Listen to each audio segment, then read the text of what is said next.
The wind in the Arizona Territory, late in the 1870s, was a mean-spirited thing. It did not whisper. It scratched at the adobe walls of San Judas and carried the bitter alkali dust into every home, onto every windowsill. The sun was a hammer, beating the landscape flat, turning the sky to a pale, bleached white for months on end. This was a land of endurance. Not welcome. San Judas existed because of a muddy creek that almost held water year-round.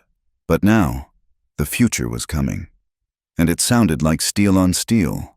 The new railroad line, pushed forward by the relentless will of Silas Vane, was cutting a new artery across the desert. Vane's crews worked from sunup to sundown, laying track that promised to connect them to the civilized world. But for now, it only seemed to anger the land itself and bring a harder kind of man to the territory. Nora Ellis, at 22 years old, measured her life in needle lengths and ledger columns. She was the town's finest seamstress, but her real work was holding things together. She sat in the dim front room of her small house, the light from the single window thick with floating dust. Her fingers, chapped and pricked, pushed a heavy needle through a stiff canvas tent flap belonging to Vane's railroad. The debt her father left, compounded by her mother's illness, had tied her to Vane as surely as if he held the deed to her soul. She was a quiet woman, built of the same practical, unyielding landscape she lived in. She kept her promises. She paid her way. Her brown hair was pulled back in a severe knot, a defense against the grit and the heat. When she paused to stretch her aching shoulders, her hand instinctively went to her throat, her fingers finding the worn leather thong she always wore beneath her collar.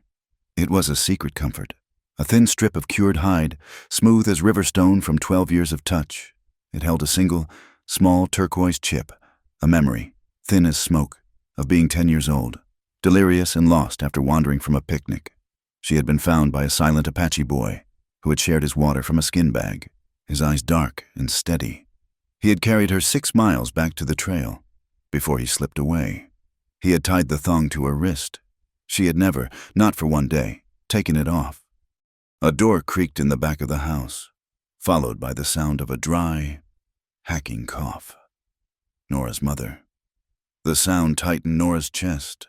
The bottle of laudanum from the doctor was nearly empty, and the doctor required cash, not credit.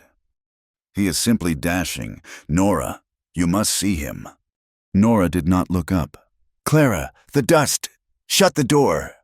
Clara Ellis, 19 and blooming like a defiant desert flower despite the drought, paid no mind to the grit swirling in.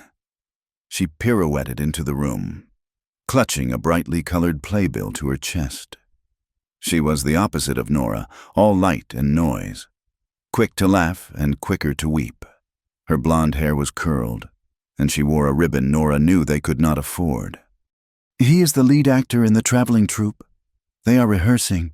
He said I have the face of a true stage queen. Clara breathed, her eyes shining with a desperate, hungry light. They are performing tonight at Vane's Saloon. Vane's Saloon is not a theater. Clara, and that man wants you to buy him whiskey, not make you a star. Nora tied off her thread with a sharp, angry tug. Did you fetch the water for Mother? Clara's face hardened. The shine vanished. This town is a grave. I will not be buried here like you are, sitting in the dark, stitching canvas for that pig Vane. That canvas, Nora said, her voice low and tight, pays for the medicine. It keeps this roof above us. That is the reality. I want dreams, Clara shot back, throwing the playbill onto the table. You can keep your reality.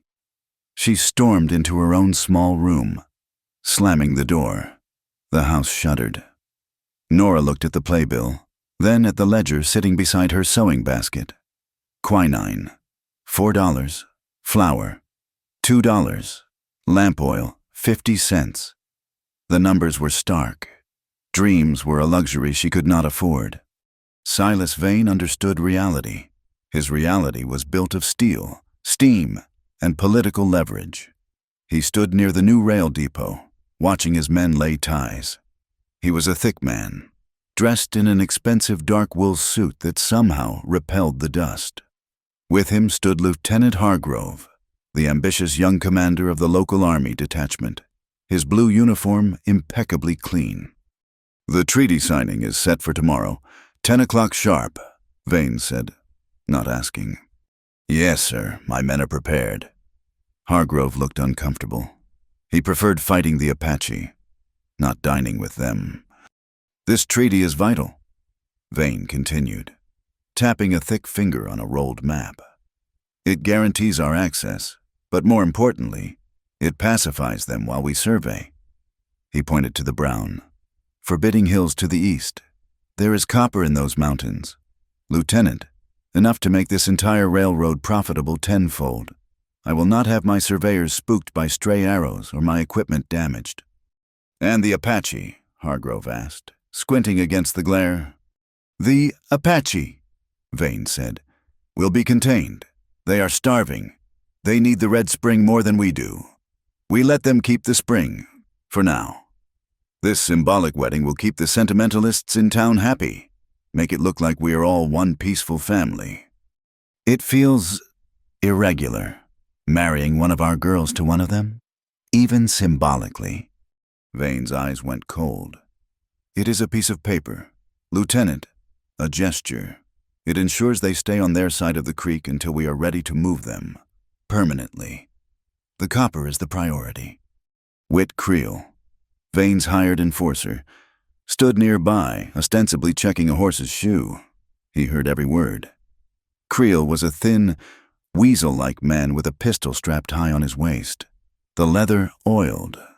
He was the tool Vane used for the parts of reality that required gunpowder. He watched Hargrove with open contempt, then spat a stream of tobacco juice into the dust. Miles away, in the high rocks overlooking the valley, Caton watched the distant plume of Vane's locomotive. He was a man of perhaps 30 years, tall and lean, built of whipcord and patience. His people, a band of Chiricahua, were hidden in the canyons, their situation grim. The drought had pushed the deer high into the mountains. The soldiers had restricted their movements. The children were growing thin, and the fever had returned. He had been chosen by the elders to be the peacemaker. He hated the role. He had argued against the treaty. He did not trust Vane, and he despised the arrogance of the soldiers. But Naya, the oldest woman of his band, a healer with eyes that saw too much, had silenced him. "Peace is not made by proud warriors," she had said, her voice like dry leaves. "It is made by fathers. The children are hungry. The spring is our only water. You will go." So he would go. He would stand in the white man's dusty hall. He would endure their ceremony. He, Caton, who had led war parties and knew every secret of the high desert, would participate in this symbolic wedding. To save his people, it was a cold bargain, a trade of his dignity for their survival. He looked at the valley, his expression calm, his jaw set like the rock beneath him. The whole town of San Judas was brittle with anticipation. The drought, the sickness, the constant, low-level fear of an Apache raid, it had worn everyone down. This treaty and the peace bride was their only hope. And the centerpiece of the treaty, the bride of peace, was to be Clara Ellis. Silas Vane had announced it himself. Stopping by the Ellis house that afternoon, he had not knocked, just walked in. "A great honor for your family, Miss Nora," he had boomed, standing in their parlor, filling it with his presence and the smell of expensive cigars. "Your sister's beauty will be a beacon of harmony, and in recognition of this patriotic service, I am canceling all outstanding debts owed to my office." Nora had felt the blood drain from her face. It was not an honor. It was a purchase. He was buying Clara to seal his land deal. "She will be proud to serve," Nora had said, her voice barely a whisper, her eyes on the floor. Now, hours later, the moon was rising, casting long, skeletal shadows across the street. The sounds from Vane's saloon, the tinny piano, the rough shouts of the rail crew, and worse, Clara's high-pitched, Desperate laughter among them drifted on the night air. Nora stood at her window, pressing her forehead against the cool, dusty glass. She had to fetch Clara. She had to drag her home and force her to wash her face, brush her hair, and go through with this ceremony tomorrow. She had to sacrifice her sister's foolish dreams to save their mother, to save the town from Vane's wrath should the treaty fail. Her hand went to the leather thong. She gripped the small, smooth turquoise chip hidden beneath her dress. The memory of the Apache boy's kindness, his quiet, unexpected strength, felt like a betrayal. He had saved her from the desert, expecting nothing. Now, the desert was claiming her sister, and she, Nora Ellis, was the one who had to hold the rope. The sun rose on the day of the treaty signing with a pale, feverish light. Nora Ellis had not slept. She had spent the hours after midnight dragging Clara back from Vane's saloon, half carrying her sister as she wept and cursed the town. Nora had locked Clara in her room, hoping a few hours of forced sobriety would bring some sense to her. At dawn, the house was quiet, too quiet. Her mother's laudanum-laced sleep was heavy in the back room, but there was no sound at all from Clara's. Nora stood outside her sister's door. "Clara, it is morning. You must get ready." There was no answer, only the dry ticking of the wind against the glass. A cold dread, sharper than the morning air, settled in Nora's stomach. She turned the handle. The lock, which she had fastened from the outside, was still in place. She unlatched it and pushed the door open. The room was empty. The window stood wide open, a flimsy curtain flapping in the breeze. On the rumpled bed, weighted down by a hairpin, was a small, torn piece of paper. Clara's handwriting was a frantic scrawl. "Gone to find my stage. I will not be traded like cattle. Do not follow. See." Nora's hand crushed the note. The betrayal was so complete, so selfish, that it left no room for tears. Clara had not just fled. She had abandoned their mother. She had voided Vane's forgiveness of their debt. And she had, in one childish act, shattered the fragile peace that the entire town was depending on. The signing was at 10 o'clock. In less than 3 hours, the Apache delegation would arrive, and the town of San Judas would have broken its word. Nora walked to the window. The traveling troops' wagons, which had been camped by the dry creek bed, were gone. Clara had left with them. For a moment, Nora felt nothing but terror. Vane would ruin them. The debt would be called in. They would lose the house. Her mother would die without medicine. But beneath the terror was the hard, familiar bedrock of responsibility. She, Nora, was the one who stitched things together. She was the one who kept the ledgers balanced. This was just another debt to be paid. She went to her own room. She washed her face with the scant cup of water in her basin. She brushed her hair and pinned it in its usual, severe knot. She looked at her one good dress, a plain brown cotton meant for church. It was not a wedding gown. It did not matter. She put it on. Her fingers, steady now, brushed the leather thong at her neck. She was not a stage queen. She was not a beacon of harmony. She was just Nora Ellis, and she kept her promises. She would take Clara's place. The walk to the town hall was the longest of her life. The sun was high now, burning away the morning chill. She could feel the stares of the townspeople who were gathering along the main street. They were expecting a spectacle, a nervous, beautiful girl in white. They saw only Nora Ellis, walking with her head high, looking like she was going to ledger Vane's accounts. A gust of wind swept down the street, hot and smelling of juniper and distant rain that would never fall. The sound it made, whistling around the corner of the assay office, was so familiar it stopped her breath. It was the same sound, the exact same whistling sigh she had heard in the canyon, 12 years ago. She remembered the impossible weightlessness of being carried, the steady rhythm of the Apache boy's breathing against her back as he navigated the dry creek. The memory did not make her feel safe. It made her feel determined. She reached the hall. The doors were propped open to catch the meager breeze. Just inside, standing near a stack of folded chairs, she saw Whit Creel. He was talking in a low voice to Lieutenant Hargrove. Creel looked smug. As Nora watched, he passed a folded buff envelope to the lieutenant. Hargrove took it, glanced at it quickly, and tucked it inside his blue uniform jacket. The exchange was over in a second. It was quiet, professional, and it made Nora's skin crawl. Inside, the hall was starkly divided. On one side, a long table was covered with a white linen cloth, glasses, and a pitcher of water for the town guests. On the opposite side, an identical table stood bare, its wooden surface raw and unfinished. It was labeled Mountain Guests. The space between the two tables felt vast and uncrossable. Silas Vane stood at the front, his thick gold watch chain gleaming. He was flanked by a nervous Father Michael and Sheriff Mateo. Vane was scowling. "It is 10 o'clock, Vane announced, his voice booming in the tense room. "Our guests are present. The bride is not." Nora saw them then. The Apache delegation. They were not sitting. They stood along the far wall, perhaps a dozen men, silent and watchful.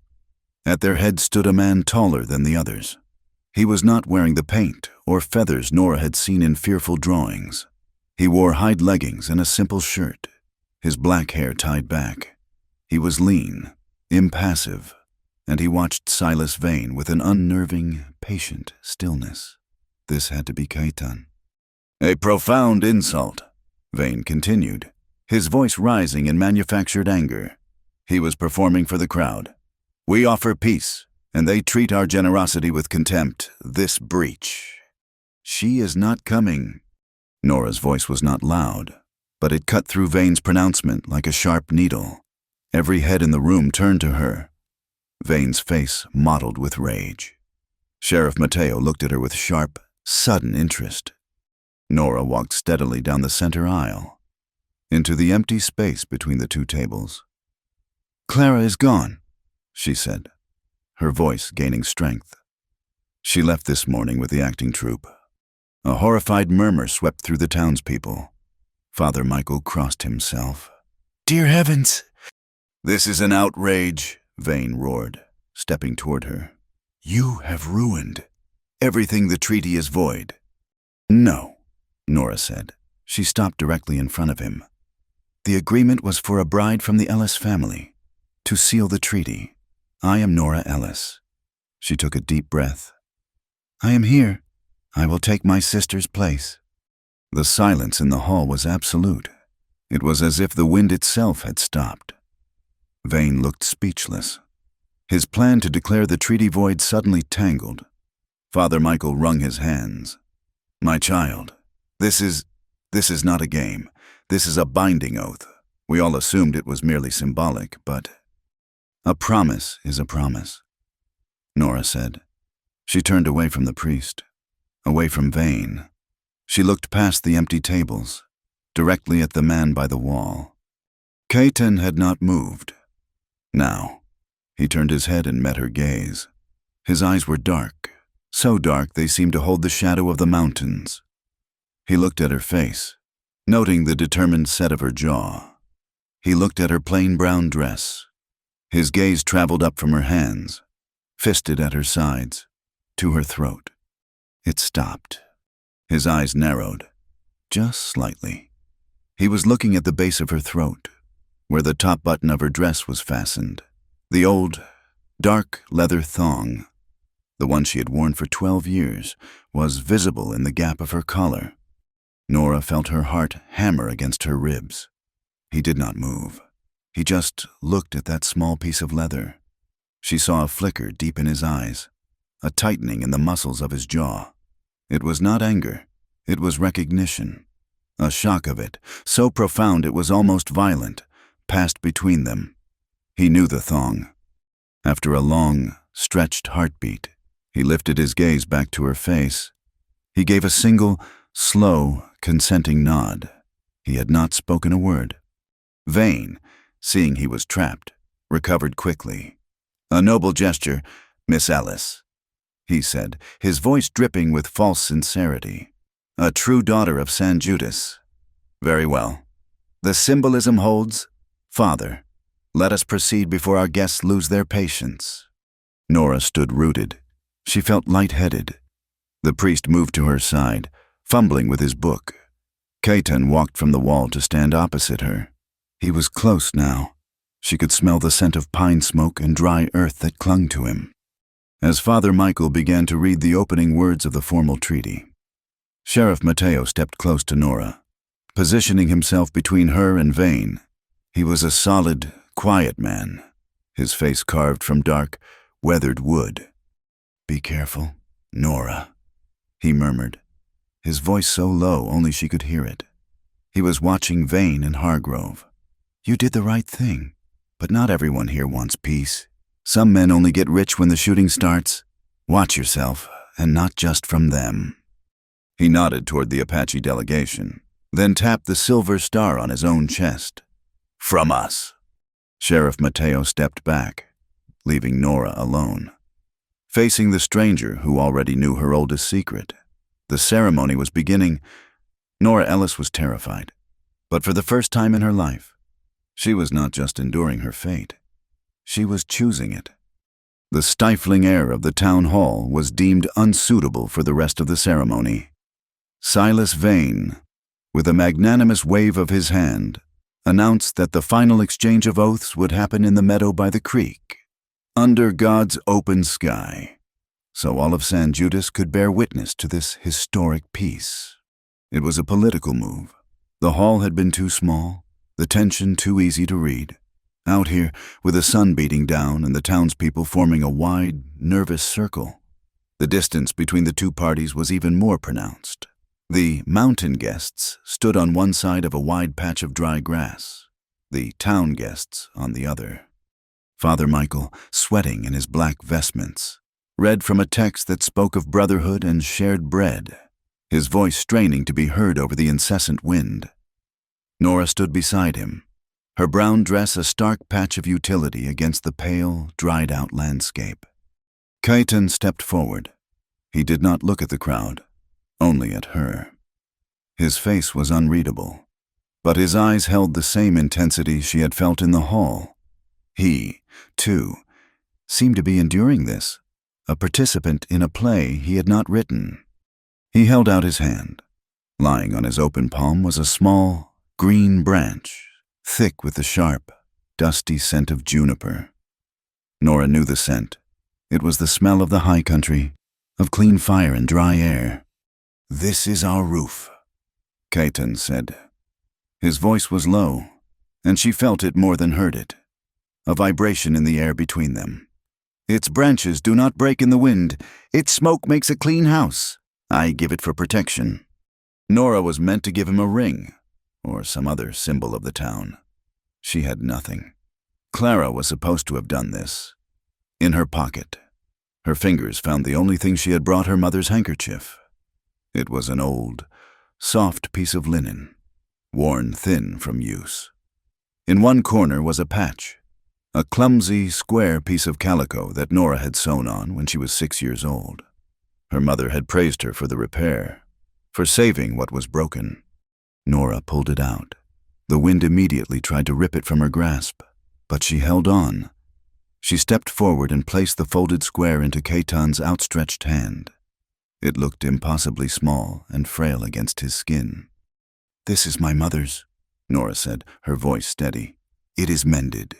It represents our hope, to repair what is torn." Caton looked at the small patch, his gaze lingering on the uneven stitches. He closed his fingers around it slowly, then tucked it into the leather pouch at his belt. He had accepted her offering. Father Michael looked relieved. And now, by the authority of this territory and in the spirit of peace, this bond is sealed. He paused, looking between them.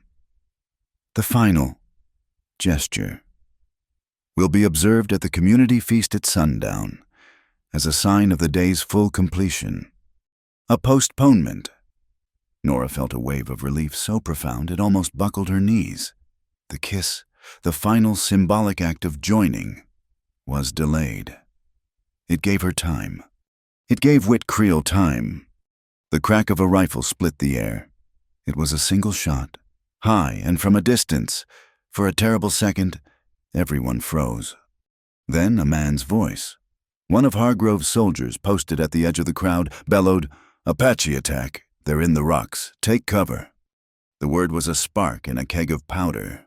The crowd did not scatter. It imploded. People screamed and ran, trampling each other, their panic absolute. "It is a lie," Caton shouted. Turning to his men, his hand raised, "Do not move. Do not raise a weapon." But no one was listening. Another soldier's whistle, high and shrill, cut through the noise. "They are attacking." Nora's head did not turn to the rocks. It turned to the sound of the first soldier. She saw him, and she saw Whit Creel near the rail depot, already half hidden. Creel was not looking at the rocks. He was looking at the town, a thin, satisfied smile on his face. The chaos was immediate. Nora saw two small children, the baker's daughters, frozen in terror in the middle of the stampede. A man pushed past them, knocking the smaller girl to the ground. Nora reacted without thought. She lunged forward, grabbing both children by their collars. "This way down!" she yelled, dragging them toward a shallow irrigation ditch that ran along the edge of the meadow. She shoved them into the dusty trench and threw her own body over them, shielding their heads as dirt and stones, kicked up by running boots, rained down. The little girls were sobbing, their fingers digging into her arms. Nora just held them, her cheek pressed into the dry, bitter earth. Across the field, Caton saw the betrayal in an instant. He saw Hargrove's men drawing their weapons, not at a distant enemy, but at his own delegation. His men were tensing, their hands moving to the knives at their belts. "No," he commanded, his voice a whip crack. "We will not give them the blood they want." He turned to the elders, 3 old men who were looking in confusion at the chaos. He strode to the oldest, Naya's husband, and ripped the heavy, cured leather garment from his own shoulders. "Hold this," he ordered, spreading the thick hide wide, creating a shield. "Move to the high ground. Walk. Do not run." He pushed the elders behind him, using his body and the thick leather to block them from the panicked crowd, moving them with deliberate, unhurried steps toward the gully that led back to the mountains. He was a rock, unmovable, in a river of panic.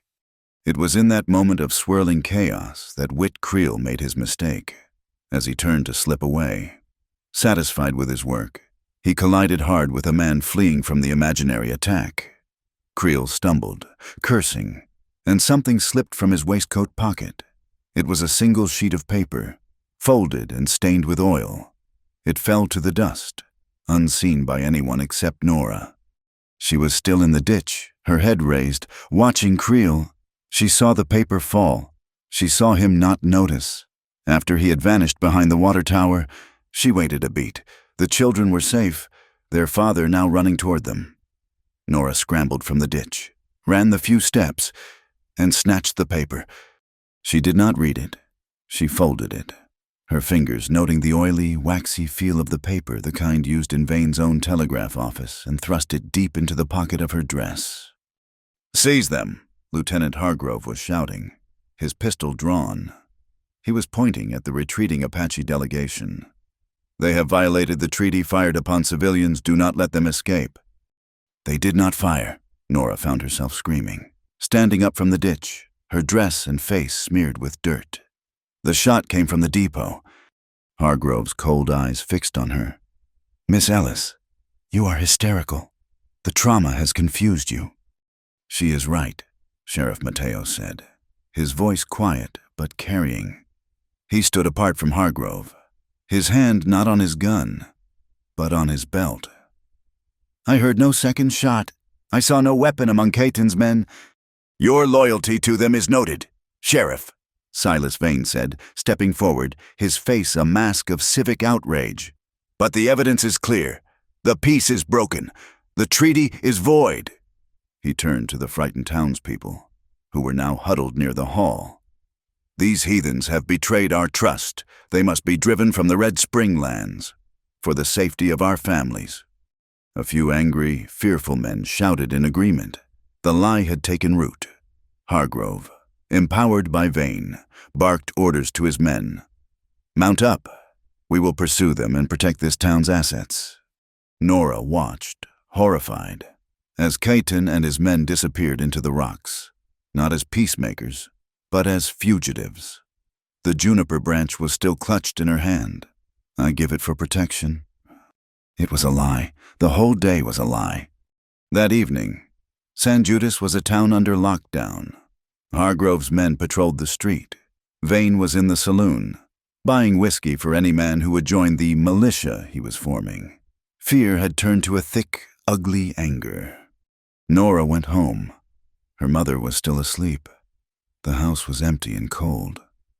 Nora sat at her table, the juniper branch in front of her. She could still smell the pine on it. She had given a mended cloth. He had given a promise of protection, and the town had betrayed it. She pulled the oily paper from her pocket. She unfolded it carefully. It was not a letter. It was a receipt or a work order from Vane's rail office. It was smudged, but the words were clear.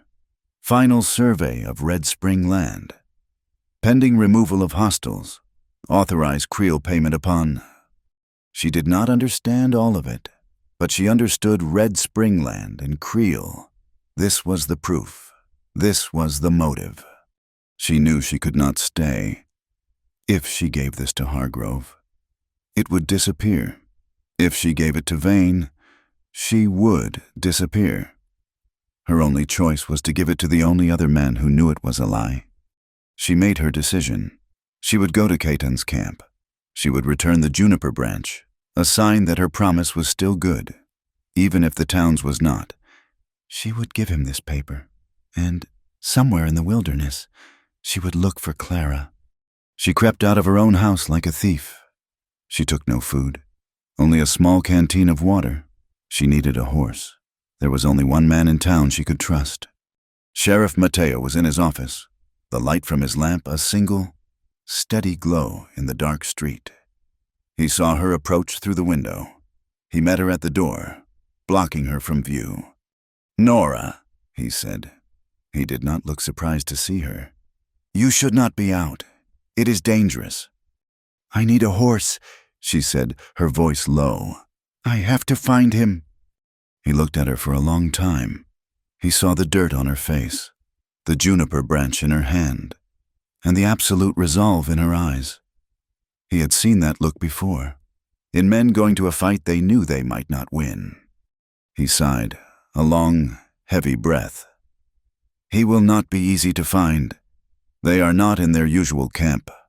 Hargrove will be looking there." "I know." He made a decision.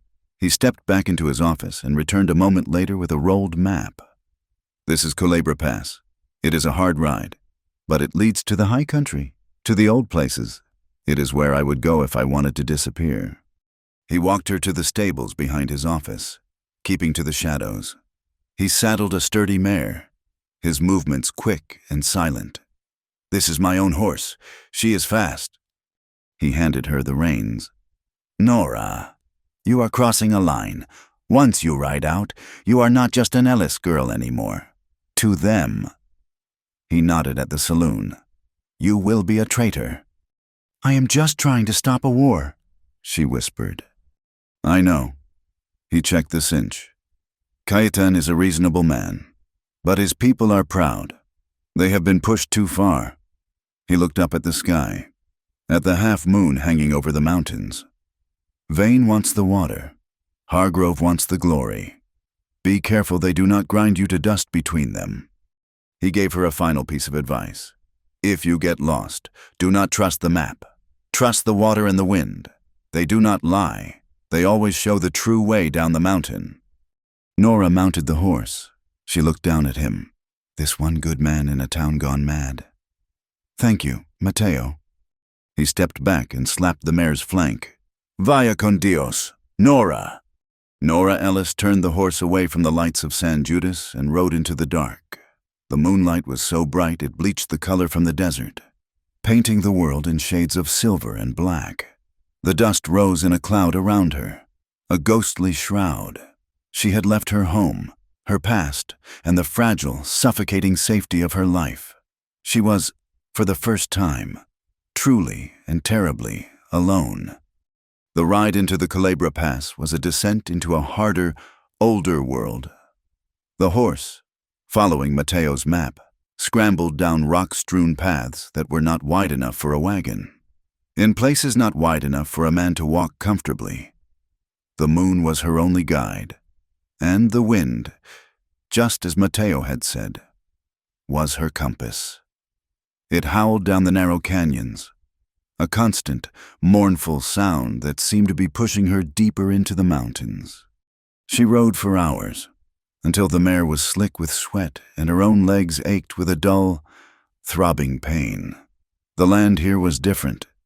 It was not the open, flat desert of San Judas.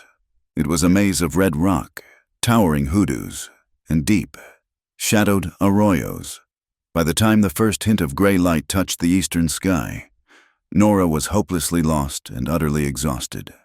She had been following what she thought was a trail, but it had ended at a sheer cliff face. She was trapped. She dismounted, her knees buckling, and leaned her forehead against the mare's warm flank. She was a fool, a seamstress who thought she could stop a war. She had failed. "You should not be here." The voice came from the rock above her. Nora spun around, her hand flying to her throat, pulling the useless juniper branch from her pocket. Two men stood on the ledge, not 10 feet above her head. They had appeared from the stone itself. They were young, their faces hard, and they held rifles, not bows. They were pointed at her chest. "I am here to see Caton," Nora said, her voice a dry croak. "My name is Nora Ellis. I was at the signing." One of the men said something to the other in a language she did not understand. He gestured with his rifle. "Dismount!" "I am already dismounted," Nora said, trying to keep the tremor from her voice. He gestured again, this time to the mare. "Leave the horse."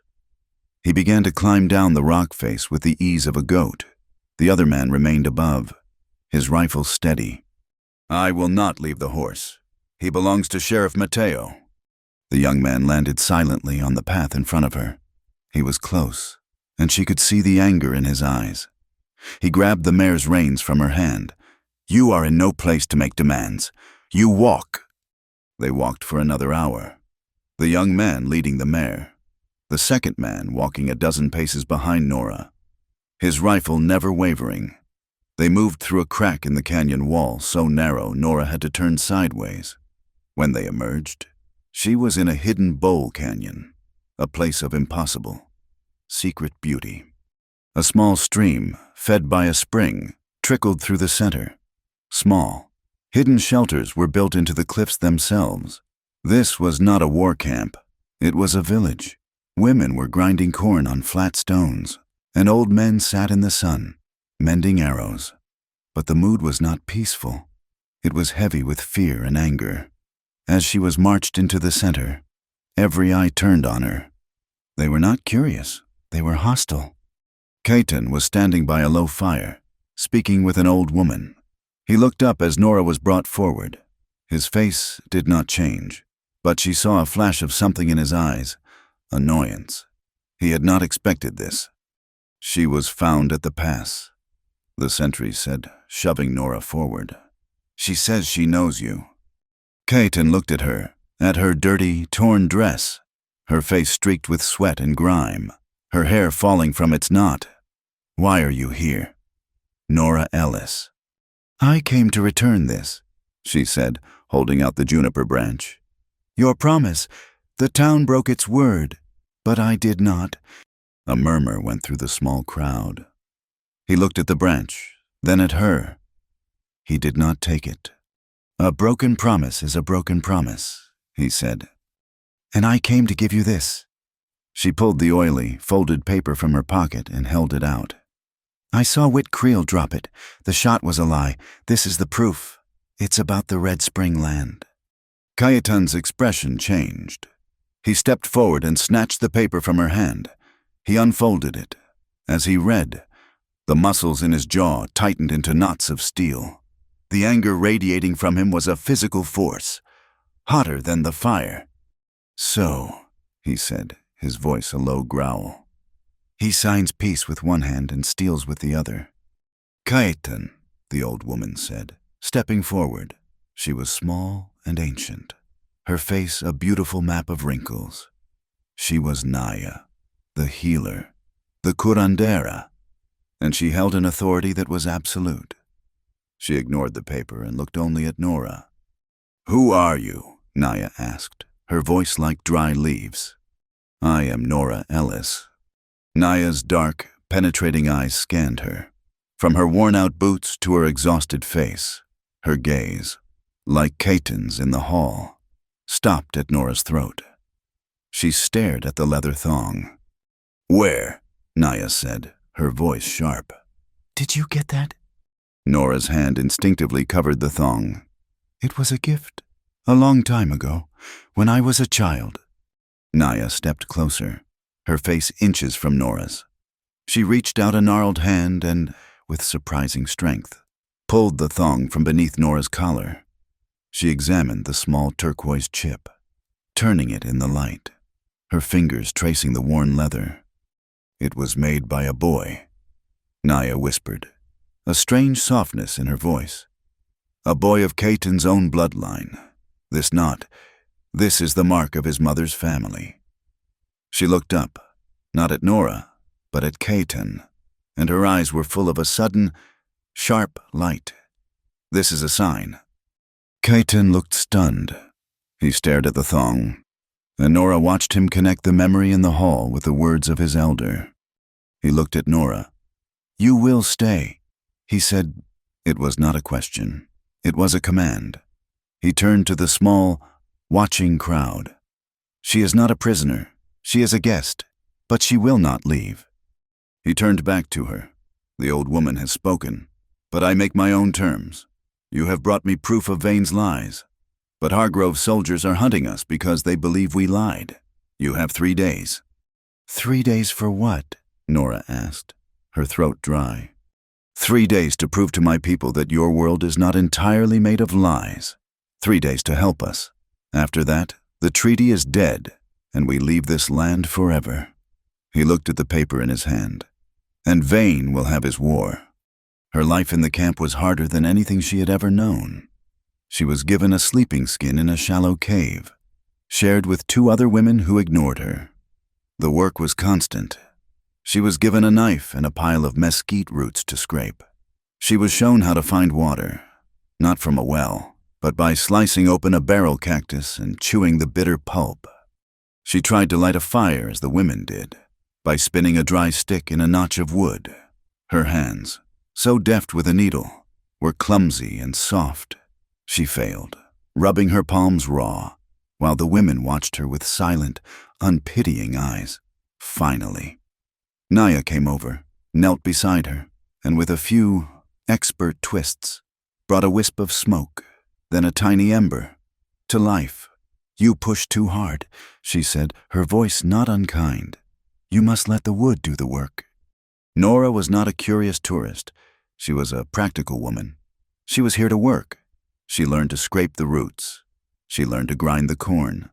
She watched Naya mix poultices of juniper and mud. She was quiet, she was respectful, and she was useful. The small, intimate moments came without warning. On the second day, she went to saddle Mateo's mare, her fingers fumbling with the unfamiliar cinch. Cayetan appeared at her side. He did not speak. He simply brushed her hands aside and, with 2 quick, powerful tugs, secured the saddle. His knuckles brushed her arm. The touch was brief, accidental, but it sent a shock through her, like static in the dry air. That night, sitting by the central fire, she watched him. He was speaking with the sentries, his voice low and urgent. The firelight caught a long, ragged tear in the shoulder of his leather shirt. It was pulling apart, without thinking. Nora went to her small pack. She took out her sewing kit, her needles, her awl, and a length of tough sinew. She walked to him. He stopped talking, watching her approach. She did not ask permission. She simply pointed to his shoulder. "That will tear open," she said. He looked at the rip, then at her. He stood still. Nora moved into the firelight, her hands steady. She used her awl to widen the existing holes, then pushed the thick needle and sinew through the tough hide. Her movements were quick, economical, and precise. She was not a woman in a camp.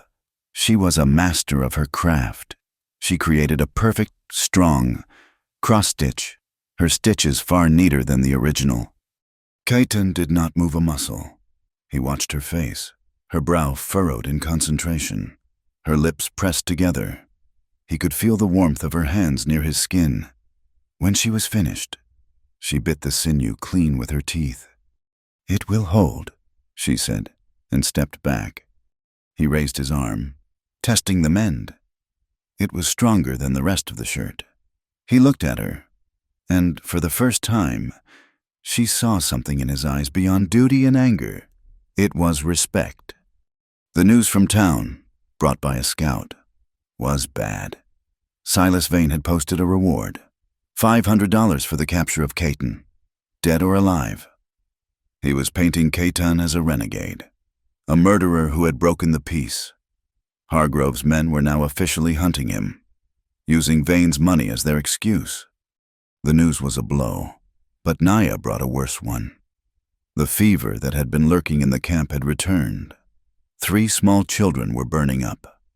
"The last of the quinine is gone," Naya told Caton, her voice flat with worry. "We need more. And clean bandages. The white man's medicine." Caton looked at the mountain pass. He was trapped. He could not go to town. His men could not go. And the children were sick. The urgency of their situation had become desperate. Nora felt it too. The sickness, the reward, the closing net. And there was another, personal dread. Clara. Where was Clara? She walked to the edge of the canyon, to the place where the hidden path led down toward the red spring. She needed to think. She had to find a way to get the medicine. She had to find her sister. Her eyes scanned the rocks, looking for... She did not know what. Then she saw it. It was a flash of color, snagged on the thorns of a hoya cactus, halfway down the path. It was not a color of the desert. It was a bright, gaudy, chemical green. She climbed down, ignoring the sharp rocks, and carefully worked the scrap of fabric free. It was silk, a cheap, bright silk, part of a scarf or a stage costume. She had seen it before. She had seen it on Clara, in the playbill, and on the actor she had been flirting with. Clara had not left the territory. She had been here, near this path, near the red spring. She was not in a wagon heading east. She was a pawn, just like Nora, in Vane's dangerous game. That night, Nora waited until the camp was quiet. She found Caton sitting alone on a high ledge, watching the moon. She held out the scrap of green silk. "I found this, on the path to the spring. It belongs to my sister, Clara, the one who was supposed to be the bride." He looked at the silk, then at her. "She is the reason you are here." "She is the reason I came," Nora said, "but not the reason I am staying." She took a breath. "She is a fool, and she is in danger. Vane is using her. I know it." Caton looked out at the vast, silent desert. "We are all in danger." The silence stretched between them. It was not empty, but full of the things they could not say. The sickness, the soldiers, the scrap of silk. "You knew in the hall," Nora said, her voice a near whisper. "You knew the thong." He turned to her. The moonlight carved his face from stone. "Yes," he said. "How?" He did not look at her, but at the leather cord, which was always visible at her throat now. "Because I made it." Nora's heart stopped. "I was a boy," Caton said. his voice quiet, all the anger gone, leaving only a deep, old weariness. 12 years old, I was checking my father's traps by the dry wash. I found a girl, a white girl. She was lost. Her face was burned by the sun. She was crying. Nora's hand went to the thong. The memory, usually so thin, was suddenly sharp and clear. The heat, the thirst, the terror. I had water. He continued. I gave it to her. She drank. She stopped crying. She was too weak to walk. So I carried her 6 miles.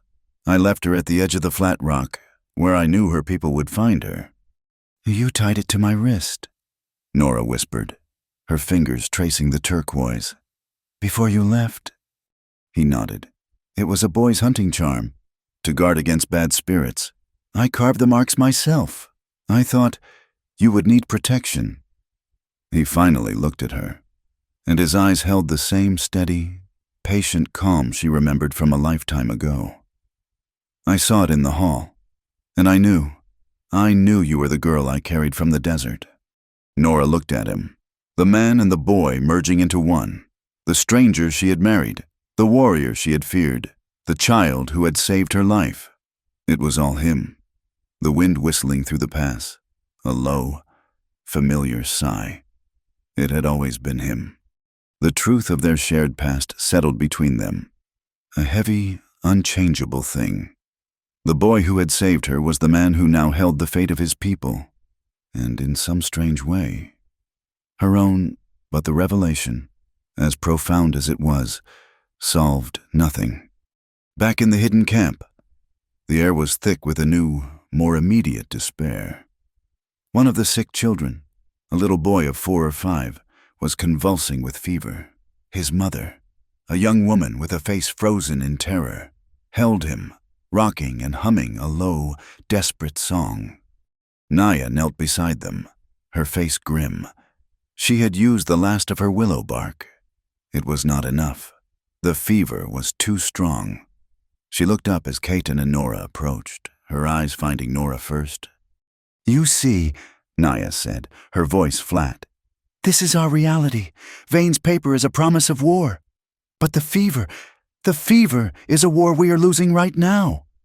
Cayetan's face was hard, his helplessness a torment. He had warriors. He had knowledge of the land, but he could not fight this. Naya stood, her small frame rigid. She looked from Caton to Nora, at the way they stood near each other. A new, invisible line connecting them. The ceremony in the town was a lie, Naya said, her voice rising, drawing the attention of the worried camp. It was a white man's trick, performed on stolen land. It had no power. It was an insult to the spirits of this place. She pointed a gnarled finger at Nora, then at Caton. But you two are not a lie. The girl I saved, she said, nodding to Caton, has returned, carrying the token you gave her. This is not chance. This is a circle, completed. She made a decision. We will do it again. Not for the town, not for the treaty. We will do it for the land and for the children. We will complete the bond, here in the sacred cave, the sacred cave. We will ask for protection. We will make our own peace, a wall of truth that Vane's lies cannot cross. There was no time to prepare. It was not a wedding. It was an oath. They walked to the back of the canyon, to a deep, narrow fissure in the rock. It was a place of profound silence, the walls stained with minerals and the smoke of 1,000 small, sacred fires. Only Naya, Caton, Nora, and 2 elders were present. Naya lit a handful of dried sage, letting the sweet, pungent smoke wash over them. She spoke in her own language, her voice a low chant. She was not speaking to them, but to the rock, the water in the rock and the sky far above. Nora stood, her hands fisted, her heart pounding. This was more real, more terrifying than the hollow ceremony in the town hall. This was not symbolic. The chant stopped. Naya turned to them. The promises were made, the juniper, the mended cloth. Now the bond is sealed, As the boy gave the girl his protection in the desert, the man will now give the woman his, and she will give him hers. You will be one breath, one mind, against the wind. She looked at Caetan. Seal it. Caetan turned to Nora. The light in the cave was dim, but she could see his face clearly. The anger was gone. The weariness was gone. There was only a deep, unnerving certainty. He was the boy from the desert, and he was a man making a vow. He did not hesitate. He did not ask. He stepped forward and placed his hands on her shoulders. His grip was not rough, but it was absolute, holding her in place. He lowered his head. She took her sister's place at the wedding, and the Apache kissed her like he knew her soul. It was not a kiss of passion or of hurried lust. It was slow. It was deliberate. His lips were firm and dry from the desert air, and they met hers with a pressure that was a question, a recognition, and an answer all at once. He tasted of pine smoke and the faint, metallic tang of the spring water. Nora's hands, which had been fisted at her sides, uncurled. She did not raise them. She simply let them open, a sign of surrender. He held the kiss for a long, still moment. It was a breath shared, a silent promise to a silent God. In that instant, she was not a seamstress from San Judas, and he was not a hunted warrior. They were just two people, in a dark, quiet place, who had found each other across a dozen years and an impossible divide. When he raised his head, he did not release her. He looked into her eyes, and she saw the same thing she felt. He was terrified, and he was home. "It is done," Naya said, her voice soft. They stepped out of the sacred cave, back into the harsh light of the afternoon, and the moment shattered. A figure was scrambling up the rocks at the far end of the canyon pass. He was too far to shoot, but not too far to see. He wore a dusty hat and the familiar waistcoat of a vain man. It was Whit Creel. He had been scouting for Hargrove, looking for the renegade camp. He had seen them. He had seen the small group, and he had seen the kiss. "He saw us," Nora whispered, the words catching in her dry throat. "He saw you," Caetan said, his voice hard. He watched as Creel mounted a horse hidden in the rocks and spurred it, hard, back toward town. "He will tell Vane you are not a prisoner. He will tell them you are a traitor." The moral wall Naya had tried to build had just become Nora's prison. The mood in the camp was grim. The kiss had sealed her fate, but it had not cured the fever. The little boy was weaker, his breathing shallow. "We must act," Caetan said. He was standing with Nora and Naya near the fire. He held the oily, stained paper that Nora had brought. "This is our proof, but it is not our salvation. The children need quinine, and this paper is not enough. We need more." "More?" Nora asked. "This," he tapped the paper, "proves Creel was paid for the Red Spring land. I need the paper that shows why. Vane's ledger, the shipping manifests. He is moving more than surveyors. I know it." "The manifests are in the depot office?" Nora said, her mind working, the practical ledger keeper taking over. "In Vane's private rail car. He keeps it locked." "Then we will unlock it." Caetan said, You and I," he looked at her. "But we cannot do it alone. We need a man on the inside, one who is not Vane's." "Mateo," Nora said. Caetan nodded. He called over one of the young men, the sentry who had first found Nora. He spoke to him in low, rapid Apache, then handed him a single greyhawk feather. "Give this to the sheriff. To no one else. Then return. He will know where to meet us." The young man was gone, slipping over the rocks like a shadow. They rode at dusk, just Caetan and Nora. They left the hidden canyon and rode hard for an hour, to a high, flat mesa that overlooked the lights of San Judas, still miles distant. Sheriff Mateo was already there, his horse standing ground-hitched in the twilight. He was alone. The feather was a good touch, Mateo said to Caetan, a sign of grudging respect. My grandmother used to use them for blessings. He turned to Nora. His face was sad. Creel is back in town. Nora, he is in the saloon. He is telling everyone he saw you, that you are with them willingly. It is true, Nora said. Mateo's eyes closed for a second. He nodded. Then you can never go back. You know that, do you not? I know that, she said. We need your help. The Apache children are sick. Vane has quinine in his cargo shipment, and he has the ledgers we need to prove he staged the attack. Mateo was silent for a long time. He looked at the town, then at the two fugitives before him. Stealing from Vane's private car is a hanging offense. So is letting children die, Nora said. The sheriff sighed. The train makes its stop at 9 o'clock. It will slow at the Encantado curve, just east of town. That is your only chance. It will not stop, but it will be slow. The manifest box is in the front of the cargo car. It is a new lock, a heavy one. I can open it, Nora said. Her hands, calloused from scraping roots, still remembered the fine, delicate work of needles. My all, it is thin steel, and strong. I will be at the depot. Mateo said, Creel is waiting for Hargrove's men to arrive. I will create a problem with their paperwork. It will keep him busy for half an hour. That is all I can give you. He looked at Caetan. You get her in. You get her out. No one gets seen. We will not be seen, Caetan said. Mateo nodded, his face carved with worry. He mounted his horse. Nora, he said, and he sounded tired. Vaya con Dios. He rode back down the path. Nora and Caetan were alone on the mesa.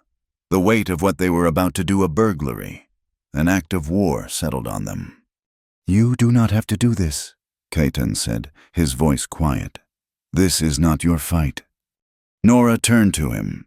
The lights of her old life were a faint, cold glow in the valley below. The children are sick, she said. My sister is lost. You found me when I was lost in the desert. She met his gaze. It is my fight now. He reached out, not to her shoulder, but to her face. His hand was rough, calloused, but his touch was light. He cupped her jaw, his thumb brushing the dust from her cheek. Then he gently, slowly, rested his forehead against hers. They stood like that for a full minute, two pillars holding up a falling sky. They just breathed. His breath was her breath. Do not get caught, he whispered against her skin. Do not get shot, she whispered back. He pulled away, his face all business once more. But as they mounted their horses, a new, sharp, and terrifying order came out of the night. A sentry, the one who had stayed at the camp, was riding toward them at a full gallop. He reined in his horse, his eyes wide with panic. Soldiers, he panted. A runner just came from the fort. Lieutenant Hargrove has a new order. He's riding to the Red Spring tonight. To hunt us? Caetan asked. No, the scout said. Worse, he is telling the town it is a quarantine. He's using the fever as an excuse. He says he is seizing the camp to stop the sickness from spreading. He is riding. Now. Nora and Caetan looked at each other. The plan had changed. The clock had just run out. It was not just a raid for medicine. It was a race. The Encantado curve was a treacherous bend of track that forced the heavy locomotive to slow to the speed of a fast walk. It was the only opportunity. The night was moonless, the air heavy and still, holding the promise of the monsoon. Nora and Caetan lay flat on a bed of gravel above the track, the ground vibrating, the smell of coal smoke and hot steel filling their lungs. The engine thundered past, a black monster breathing steam. Caetan was on his feet before the engine's noise had faded. He moved not like a man, but like a shadow detaching itself from the rock. He ran alongside the slower cargo car, his feet silent on the gravel. He reached up, grabbed a rung, and swung himself up onto the roof with a single, fluid motion. He lay flat, then looked back for her. This was the impossible part. Nora ran, her lungs burning. The car was moving faster than she thought. She reached the side, but the rungs were too high. A hand, hard as iron, shot down from the roof. It was Kaiten. He grabbed her wrist. "Now," he commanded. He did not help her climb. He lifted her. Nora felt her feet leave the ground as he hauled her, bodily, over the edge of the car. She landed hard, scraping her hands. But they were on. They crawled in the darkness and wind to the front of the car, near the locked door. "Matteo said the station," she panted, her voice whipped away by the wind. "Crele will be there." "Matteo will hold him," Kaiten said. He pressed his back to the wall, holding her steady as the car swayed. "The lock." Nora pulled her small, sturdy steel awl from her pocket. The lock was new, heavy, and American-made. She jammed the awl's point into the keyhole. She was not a thief. She was a seamstress. She thought of it not as a lock, but as a stubborn, misaligned buttonhole. She felt the tumblers, the small clicks, the resistance. She applied pressure. Listening, feeling. The train swayed. Her hands were slick with sweat. "Hargrove is riding," Kaiten murmured, his voice urgent. "Now, Nora." She closed her eyes, focused on the feel of the steel. She turned the awl. Hard. There was a sharp, satisfying snap. The lock clicked open. Kaiten slid the heavy door. It groaned in protest. Opening a foot-wide gap, he slipped inside, then pulled her in after him, sliding the door shut, plunging them into absolute claustrophobic darkness. The smell was overwhelming. Not machine oil, it was whiskey, barrels and barrels of it. Kaiten struck a match.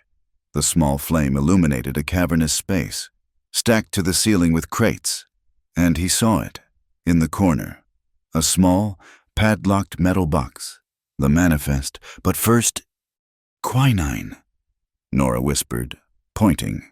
A crate near the door was stenciled with the word. Kaiten did not wait.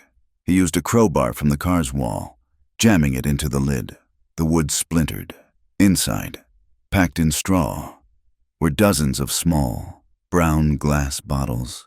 The medicine. They began stuffing them into the leather satchel they had brought.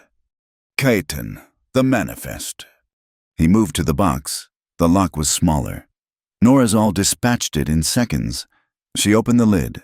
Inside, beneath a weight, was the thick cloth-bound shipping ledger. She opened it, her fingers tracing the columns, the match flickering. "Flour, beans, harnesses," she read. Then she stopped. Her blood went cold. "What?" "New entries," she said, her voice shaking. "From 2 days ago, signed by Vane's office, destination Fox Peak Mine, Kaiten, look." She turned the book to the light. The match illuminated the neat, spidery script.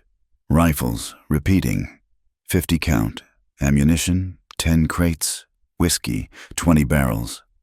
"He is arming his own men," Kaiten said, his voice a low growl. "Worse," Nora whispered. She pointed to the date at the top of the page. "Look at the shipping date. It was for yesterday, the day of the treaty. He was moving these guns while we were in the hall. He was planning to arm his own army for a war he knew was coming." "A war he started," Kaiten corrected. He ripped the entire page from the ledger. He did not care about the book. He only cared about the proof. The train whistles shrieked. It was slowing. They were approaching the river bend, the spot where they planned to jump. A gunshot cracked, shockingly close. It was not from outside. It was from the front of the train. "They know we are here." Kaiten doused the match, plunging them back into darkness. Another shot, then shouting. "In the cargo car, Creel saw them." Matteo failed, Kaiten whispered. Or Creel had not been fooled. He grabbed Nora's hand. "We do not wait for the bend. We go now." He shoved the door open. The night air was thick and wet. It had begun to rain. Far below, the riverbed was a dark, rocky scar. "Jump!" he yelled. He pushed her out. Nora screamed, tucking her body as she fell. The satchel with the medicine and the ledger page heavy at her side. She hit the embankment hard, rolling, gravel tearing at her dress and her skin. Caton landed a second after her, already on his feet. "This way!" he yelled, pulling her up. Headlights cut the darkness, not from the train, from the bank. Whit Creel, on horseback, was silhouetted against the sky, a rifle at his shoulder. "Run!" They did not run toward the mountains. They ran along the river, scrambling over the rocks. Creel spurred his horse, riding along the bank above them, pacing them. He was toying with them. "Nowhere to go! Traitors!" Creel's voice was thin and high. He raised his rifle, and the sky tore open. It was not rain. It was a monsoon. A solid wall of water fell from the sky, as if a celestial dam had broken. The wind howled, and in an instant, the world was reduced to roaring water and darkness. The dry arroyo, the dark, rocky scar, changed. A low rumble, like a second train, came from upriver. "The flood!" Caton screamed. He grabbed Nora's arm. "To the rocks climb!" It was too late. A 4-foot wall of muddy, churning water hit them. It swept Nora's feet from under her. She was gone, tumbling, the satchel a dead weight dragging her down. The water was not water. It was liquid mud, full of debris and branches. She screamed, but the sound was stolen by the roar. She was drowning. Caton lunged. He caught her, not by her arm, but by the strap of the satchel. The leather cut into his hand. The current was trying to rip them apart. Nora felt a sudden, cold tug at her neck. The leather thong, her amulet, snagged on a passing branch. The force of the water snapped it. She felt it break. "No!" she cried, her hand flying to her throat, a purely instinctual gesture of loss. She saw the small, dark cord, the turquoise chip, spinning away in the muddy froth. Caton saw it too. He had a choice, her or the medicine, or the thong. He let go of the satchel.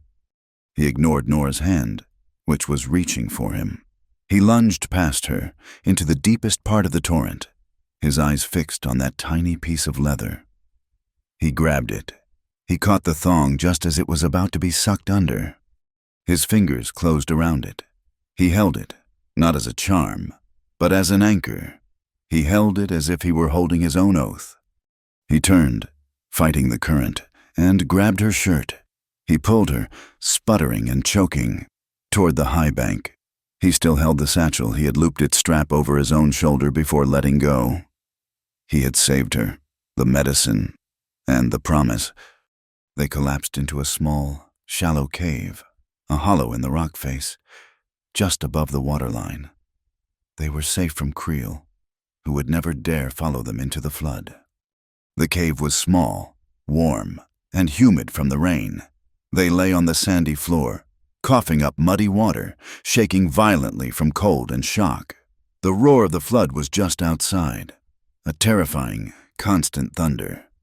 "The medicine," Nora gasped, her teeth chattering. Caton unslung the satchel. He opened it. The ledger page was soaked, the ink blurring, but the bottles, sealed with wax, were intact. They were safe. "The proof," Nora whispered, looking at the ruined page. "It is ruined." "We will make it speak," Caton said. He gently took the leather thong from his fist. It was broken. He looked at it, then at her. He said nothing. Nora was shivering so hard she could not speak. Her dress was shredded, her arms bleeding from a dozen small cuts. Caton was no better. His hand was bleeding where the rock or a branch had gashed it. Wordlessly, she ripped a long strip from her petticoat. She took his hand. He did not pull away. She wrapped the cloth tightly around his palm, her seamstress fingers making a clean, tight bandage. When she finished, she was shaking too hard to tie the knot. He covered her cold, trembling hands with his free one. "We must get warm," he said. His voice was raw. There was no wood, there was no fire, there was only the heat of their own bodies. He pulled her against him, his back to the cave wall, shielding her from the opening. He wrapped his arms around her, pulling her tight. It was not a gesture of passion. It was a desperate act of survival. She pressed her face against his chest, her entire body shaking. He was strong, solid, and warm. He smelled of rain and mud and the sharp, clean scent of pine. She could feel his heart beating, a steady, powerful rhythm against her ear. He held the kiss for a long, still moment, she thought, like he knew my soul. And now, he held her like he was protecting it. They did not speak. There was nothing to say. The roar of the flood was the only sound. Slowly, the violent shivering subsided, replaced by a deep, bone-weary exhaustion. They huddled together, bound by their oath, by the water, and by the shared promise of survival. They slept. The dawn broke, clear and sharp. The desert was washed, the air clean. The flood had subsided, leaving a river of thick, red mud. A figure on horseback picked his way down the treacherous path. It was Mateo. He found them at the mouth of the cave, drying the ledger page in the new sun. "I thought I might find you here," he said. He looked tired. Creel rode straight to Hargrove. He told him everything. Nora held up the fragile, blurry page. "This is the proof. Vane is arming a mine." Mateo dismounted. He looked at the page. "It is enough." He pulled a small notebook and a pencil from his saddlebag. "I cannot take this. It is too damaged, but I can take a copy." He sat on a rock, and for 10 minutes, he painstakingly copied the crucial lines, the dates, the list of weapons, the destination, and the signature from Vane's office. "I will ride this to the district judge in Tucson," Mateo said, folding his copy. "It is a 2-day ride. I will claim an outbreak to explain my absence." He handed Nora his own notebook. "You keep this copy in case I do not make it." He looked at them, at their torn clothes and their exhaustion. "Hargrove is already at the Red Spring. Creel met him there. They are not waiting." Nora and Cayetan looked at each other. The race was not over. "We must go," Cayetan said. They climbed the ridge an hour later, the medicine in the satchel. Mateo's copied notes safe in Nora's pocket. From the high ground, they could see the hidden canyon. It was hidden no more. Smoke, thick and black, rose into the morning sky. Hargrove was there. His blue-coated soldiers were everywhere. They were not quarantining. They were destroying. They watched, horrified, as soldiers dragged Naya and the other women from their shelters. They saw them round up the last of the Apache horses, and they saw Whit Creel, his face alight with pleasure, throwing a torch onto the wickiup that held their winter food supply. The dry structure went up with a whoosh. This was Vane's answer. He was burning them out. "They are destroying everything," Nora whispered, her voice dead. Cayetan's hand went to the knife at his belt. He was shaking with a rage so profound it was silent. He took a step forward, ready to charge down into the canyon, ready to die. Nora grabbed his arm. "No, you cannot. That is what they want."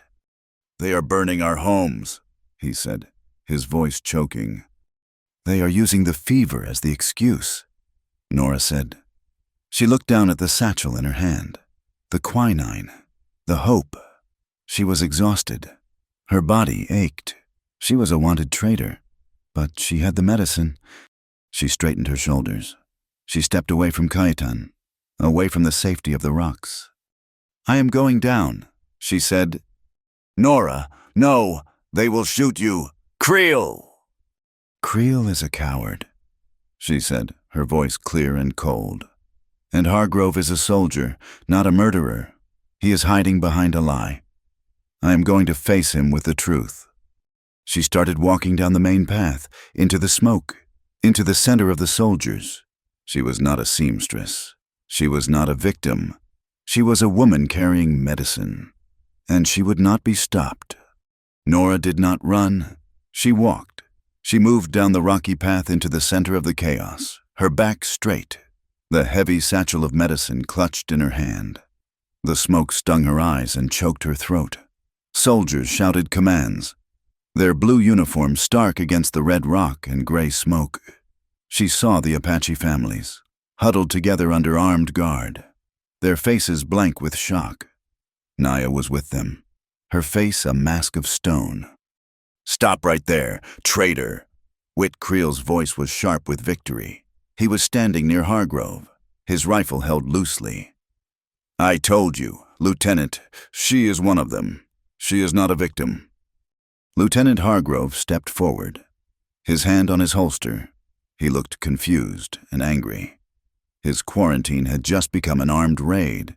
"Miss Ellis, by the authority of the United States Army, I am placing you under arrest for treason and consorting with hostiles." Nora ignored him. Her eyes were fixed on a small, brush-covered shelter near the main fire. Creel's men had just thrown a torch on it, and the dry branches were beginning to catch.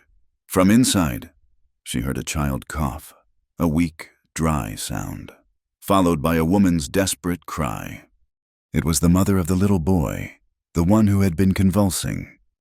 "No!" Nora screamed.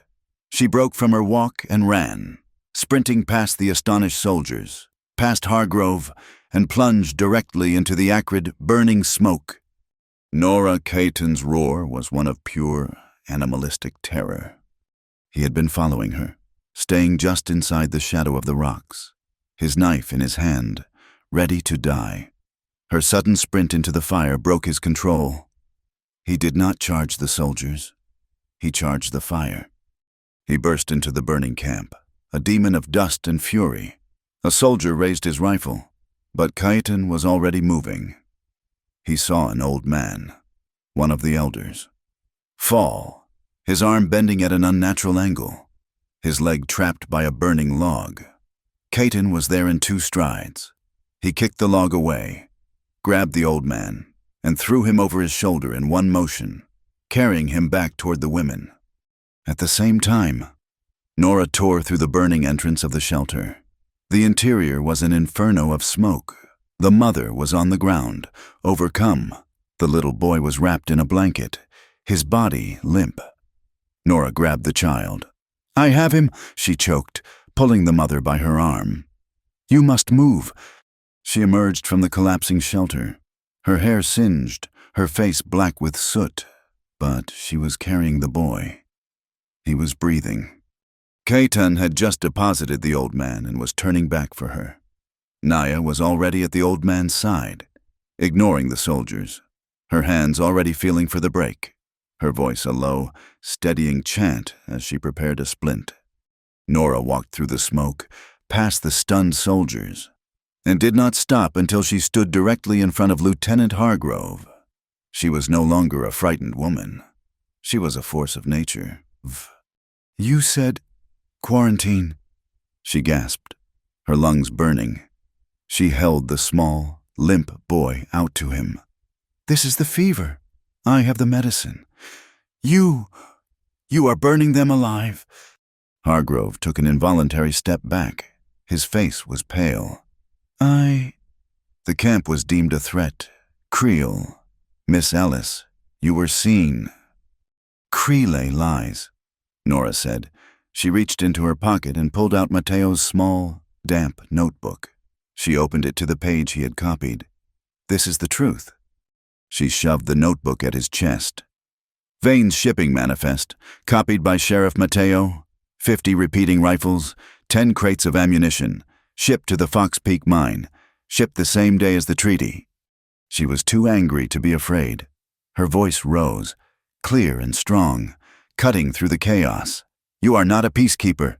Lieutenant, you are a man's private army. You are helping Silas Vane start a war so he can steal their land." Hargrove looked at the page. He saw the list of weapons. He saw the signature. S. Vane. He looked at Whit Creel, who had gone very, very still. "And this," Nora said, her voice dropping, "is the motive." She pulled the original, oily, stained paper from her pocket. Creel's payment order for the removal of hostiles from the Red Spring land. He was paid to start the attack. He fired the first shot. Hargrove looked from the paper to Creel. He was a soldier, and he was ambitious, but he was not a fool. He had been used. His face darkened with a new, cold fury. That is a lie," Creel stammered, raising his rifle. "She is a witch. She is lying, Lieutenant. Arrest her." "Put the weapon down, Mr. Creel," Hargrove said, his voice deadly quiet. "You are under my authority." "You have no authority," Creel spat, his panic rising. "Vane pays you just like he pays me, men. Grab her." The soldiers looked at Hargrove. They looked at Creel. They were confused. "I will not be," Hargrove began, but he was cut off. "Lieutenant Hargrove," a voice boomed from the pass. A lone rider was coming down the path at a hard gallop, his duster flying. It was Sheriff Mateo. He was not supposed to be there. He was supposed to be on his way to Tucson. He reined in his horse, which was lathered in sweat. He had not gone to Tucson. He had ridden to the territorial telegraph station at Dry Bend, a 30-mile ride, wired the district judge's office, and waited for the reply. Mateo swung down from his horse. He was holding a piece of paper, a telegram. "Sheriff," Hargrove said, his face rigid. "This is a military matter. It has just become a federal one." "Son," Mateo said, his voice like gravel. He held up the telegram. "By order of United States District Judge Palmer, I am here to serve 2 warrants. The first," he looked at Creel, "is for one Whit Creel, for conspiracy to incite war and murder." Creel's face went white. "And the second," Mateo said, turning his cold, dark eyes on Hargrove, "is for you, Lieutenant. Your command is hereby suspended, pending a full investigation into your conduct and your association with Silas Vane. You and your men are to return to the fort. Now." The soldiers looked relieved. This was an order they understood. "This is an outrage," Creel suddenly shrieked. He was a cornered rat. He spun, his rifle coming up, not at Mateo, but at Nora. "I will not hang." Caton, who had been standing by the rocks, moved, but Creel was not trying to shoot. He was trying to bargain. "It was not me. It was Vane," he screamed, his eyes wild. "He has her. He has the other one, the blonde. He is holding her." Nora's blood turned to ice. "What did you say?" "Clara," Creel yelled, his voice cracking. "He has Clara. He has been holding her at the Fox Peak mine all along. He was waiting. He was going to rescue her himself. After you all were dead, he was going to be the hero. It was his plan." The truth, all of it, fell into place. The scrap of silk, Vane's generosity, Clara's disappearance. It was all a cold, calculated plan. Vane had not been betrayed. He had orchestrated everything. "The mine," Nora whispered, looking at Caton. "The weapons are at the mine, and he has my sister." At that exact moment, the wind died. The smoke from the burning wickiups, which had been rising straight up, suddenly swirled and dropped, choking them. A strange, yellow light fell over the canyon. Caton looked up. Naya was already looking, her head tilted, sniffing the air. "No," Naya whispered. "It is here." Caton looked to the east. The sky, which had been clear, was now a solid, towering wall of brown. A dust storm. A massive one. It was moving toward them with the speed of a locomotive. "We have an hour," Caton said, his voice flat. maybe two. The mine, Nora said again, grabbing his arm. Kaitan, he has her. He will use the storm as cover. He will kill her, and the storm will bury the evidence. Kaitan looked at his people. They were safe. For the moment, Mateo was taking charge. Hargrove's soldiers were already mounting up, eager to leave. Vane has made his last move, Nora pleaded, her voice breaking. He will use Clara's death to justify everything. He will say the hostiles took her. He will be a grieving hero. We have to get to her before that storm. Kaitan looked at Naya. The old woman nodded. She is right. This is the last move of the snake. We must cut off its head. We go, Kaitan said. He turned to the two young sentries who had been his shadows. You, we ride. We take the fast horses. He turned to Naya. We need your eyes. Naya nodded again. And my smoke. What about me? Nora said. You will stay, Kaitan said. It is too dangerous. You will be riding into a trap, at a mine, full of armed men, to find a girl you have never seen, Nora said, her voice shaking with rage. You need me. I am going. Kaitan looked at her, at the soot on her face and the fire in her eyes. He saw the woman who had walked into his camp, the woman who had kissed him in the cave, the woman who had just faced down a squad of soldiers. He was not going to win this argument.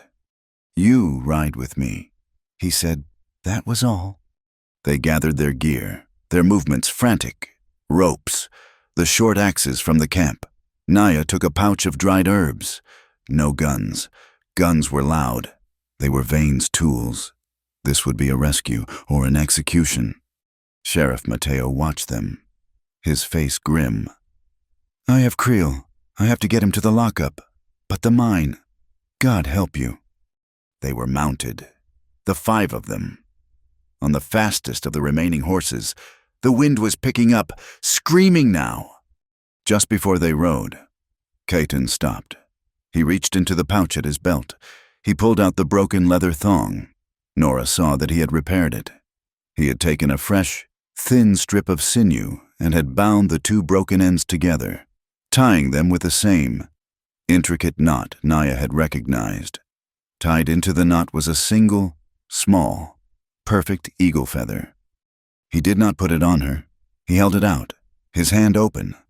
The first one was for a lost girl. To protect her, he said, his voice low, but clear over the rising wind.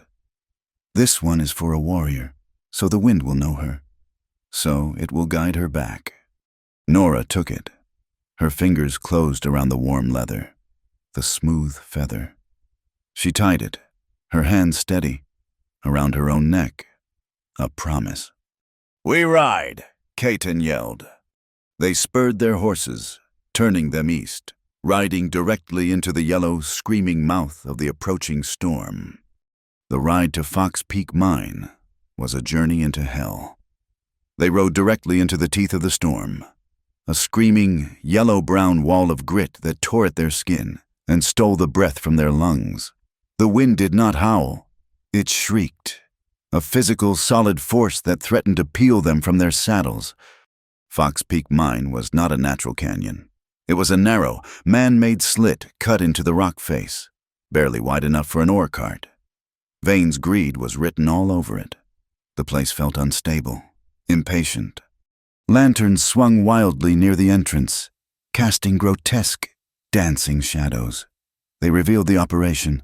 2 hired guards, their backs to the wind, rifles in hand, and near the entrance, a small, ugly metal generator, wire snaking from it into the dark. Beside the generator sat a third man at a small table. His hand rested on a T-bar plunger. The detonator. Kaitan reined in their horses 100 yards away. In the shelter of a cluster of massive boulders, the 2 young Apache warriors, shadows in the gloom, fanned out, disappearing into the rocks. Naya slid from her horse. She did not look at the mine. She knelt, her back to the gale, and pulled her pouch. She took a large handful of dried creosote bush and mixed it with a dark, crumbly powder from her bag. She lit the bundle. It did not flame. It smoldered, releasing a thick, oily, acrid smoke. It was not a scent of peace. It was a smell of pure, choking bitterness. The wind, their enemy, became their weapon. It snatched the cloud of smoke and hurled it directly at the mine entrance. The guards coughed, cursing, their eyes watering. "What in God's name is that?" One of them choked. The man at the detonator stood, waving his hand in front of his face. "It is Naya," Cayetan said. "She has blinded them. We move." He and Nora slid from their horses and ran, crouched low, using the stinging, swirling dust and the thick, choking smoke as cover. The guards were half blind, their attention on the wind. Cayetan and Nora slipped past them like ghosts, disappearing into the black, rectangular mouth of the mine. The silence inside was shocking. The air was still, cold, and heavy with the smell of damp earth, black powder, and something else. Something sick. Far down the low, narrow tunnel, a lantern glowed. They heard voices. Cayetan moved first, his moccasins making no sound on the rocky floor. Nora followed, her hand on the cold wall to guide her, her heart a drum against her ribs, the repaired thong at her neck. The eagle feather was a small, warm presence. "Please, I will not tell anyone, I promise. Silas, I will not tell, just let me go." Nora froze. The voice was high, terrified, and utterly broken. It was Clara. They rounded a bend. The tunnel opened into a large, unfinished chamber. It was Vane's arsenal. Crates were stacked to the low ceiling. Nora saw the stencils, rifles, ammunition, barrels of whiskey. And in the corner, a stack of wooden boxes with a stark, red warning nitro. Silas Vane stood in the center, his face a mask of irritation. A hired guard stood near him, and, in the far corner, chained to a thick support beam by her ankle, was Clara. She was not the sister Nora knew. Her fine blonde hair was matted with filth. Her bright dress was torn. Her face was bruised and streaked with tears. "You will be quiet, girl," Vane snapped. "You are my insurance. Your sister is a traitor, and your death will be her punishment." "Clara!" Nora screamed, stepping from the shadows. Clara's head snapped up. Her eyes went wide with a terror so profound it eclipsed everything else. "Nora, no! Get out! Get out! He is crazy! He will kill you!" Vane spun around. His irritation vanished, replaced by a slow, cold, deeply satisfied smile. "Miss Ellis, and the savage, how extraordinarily convenient." He spread his hands. "A gracious host. You have saved me the trouble of hunting you down." "It is over, Vane," Nora said. She stepped forward, Cayetan at her side. A solid, silent presence. She was shaking, but it was with rage, not fear. "We have the proof. We have the ledger." She held up Mateo's small, damp notebook. "And this," she said, her voice dropping, pulling the oily, stained paper from her pocket. "Creel's payment, the order for removal of hostiles, the proof that you hired him to start the attack." Vane laughed. It was a dry, ugly sound. "Proof that is paper. Miss Ellis, this is reality."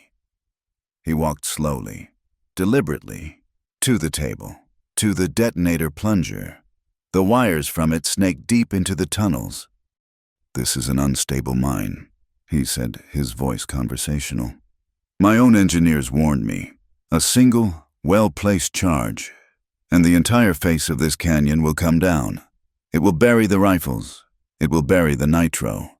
It will bury your precious sister, and it will bury both of you." He put his hand on the T-bar. His eyes were shining now, a feverish, ecstatic light. A terrible tragedy. The renegade Cayetan, his traitorous bride, and the poor, unfortunate Clara Ellis, all buried in a collapse caused by the sandstorm. I will be the sole, heartbroken survivor, the hero who tried to save her. "You are a monster," Nora whispered. "I am a businessman," Vane corrected. He gripped the plunger. "Now, give me the papers." "Nora," Caton said. His voice was deadly calm. He was not looking at Vane. He was looking at her. "Free your sister." Nora stared at him. "What?" "He cannot detonate while we are here," Caton said, his voice flat. "If the roof falls, it falls on him too. He is bluffing." "It was a terrible, absolute gamble." "I am not bluffing," Vane roared, his hand tightening. "Give me the papers, or I will send us all to hell." Caton moved. He did not go for Vane. He did not go for the gun. He moved for the wires. His short axe, which had been hidden in his belt, flashed in the lantern light. It came down with a thunk, severing the thick, black detonator cords. Vane stared, his mouth open, at the cut wires. "You!" Nora did not wait. She ran to Clara. She ripped her steel sewing awl from her pocket. The lock on the chain was thick. "Get down," she yelled, jamming the awl into the keyhole. Vane roared in rage. He was not a bluffer. He was a cornered animal. He grabbed a rifle from the nearest crate. "Kill them," he yelled at his guard. "Kill them both!" The guard raised his own rifle, but Caton was already on him. It was not a fight. It was a removal. Caton's axe handle slammed into the man's wrist. A bone snapped. The rifle clattered. Caton's other hand grabbed the man's throat, slamming him backward, hard, against the wall of nitro boxes. The guard, his face white with pain, saw what he was leaning against. He saw the dark, oily stain leaking from one of the crates. He panicked. He shoved Caton away, fumbling for his sidearm with his good hand. "Stay back. It is nitro. It will blow." "Fool!" Vane yelled, trying to load his own rifle. The guard fired his pistol. He was not aiming. He was just a terrified man in a small, dark room. The shot was wild. The bullet slammed into a metal support beam, sparked and ricocheted. It tore into one of the leaking, unstable crates of nitroglycerin. There was no boom. There was only a sharp, violent crack and a flash of brilliant, blinding white light. The air in the chamber turned solid. It hit them like a physical wall, throwing Nora, Clara, and Caton backward. The guard who had fired the shot simply vanished. The wall of nitro crates and the side of the chamber dissolved into a cloud of fire, rock, and splinters. "Out!" Caton roared, his ears ringing. He grabbed Nora. "The roof! The tunnel is coming down!" The mine was screaming. Timbers cracked. Rocks rained down from the ceiling. Vane had been shielded by a stack of whiskey barrels.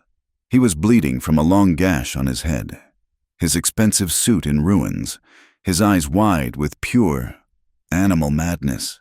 He saw his escape. He saw Nora and Caton, and he saw his leverage. He lunged, not for the exit, but for Clara. He grabbed her by her hair, pulling her upright, and shoved his own pistol against her head. "I am walking out!" he screamed over the roar of the collapsing mine. "And she is my ticket!" He dragged the sobbing, hysterical Clara toward the tunnel. "We must go!" Caton yelled, pulling Nora to her feet. "Now!" They ran, choking on dust, stumbling over falling debris, as the main tunnel began to collapse behind them. They burst out of the mine entrance into a new world. The yellow sky was gone. The world was a churning, screaming, solid wall of brown. The sandstorm had hit, and it was a monster. It was impossible to see, impossible to breathe. The wind was a solid fist. Through the swirling grit, Nora saw Vane. He was dragging Clara, not toward the horses, but toward a narrow, wooden ore cart bridge that spanned the canyon. It was his only escape. "He is crossing!" Nora screamed, the words ripped from her mouth. "He will not make it!" Caton yelled back. He shoved Nora toward a massive, towering boulder near the canyon wall. "Shelter now!" "He has Clara?" she cried. resisting. The bridge will not hold. Nora watched, horrified, as Vane, half carrying, half dragging her sister, forced her onto the swaying wooden planks. Cayetan left her. He ran, not onto the bridge, but onto the main support beams that anchored it to the cliff face. He was moving like a spider, agile and low, disappearing into the brown, churning grit. He was trying to get ahead of Vane. Vane saw him. He stopped. Halfway across the swaying bridge, he raised his pistol to shoot Cayetan. Nora saw her chance. She was at the near end of the bridge. She saw the heavy rope, the main anchor, lashed to an iron spike driven into the rock. She still had her awl. It was not an awl. It was a knife. She ran to the rope. She did not try to cut it. She sawed at the lashing that held it to the spike. "Nora! No!" Clara shrieked, her voice a thin wail in the storm. Cayetan, somewhere on the beams, saw what she was doing. He roared, his voice barely audible. "Now! Nora, cut it." Vane turned. He saw her. He fired his pistol. The bullet went wide, screaming past her ear. The lashing snapped. The rope went slack. The bridge, its main support gone, did not collapse. It tilted, violently. Vane screamed. Losing his footing, he let go of Clara to grab the railing. Clara fell, clinging to the wooden ties. Cayetan appeared from the storm, already on the tilted bridge. He leaped, grabbed Clara by the front of her dress, and threw her, bodily, back toward the canyon edge. She landed in a heap, safe. Vane was dangling, clinging to a broken plank, the wind tearing at him. He looked up and saw Cayetan standing over him.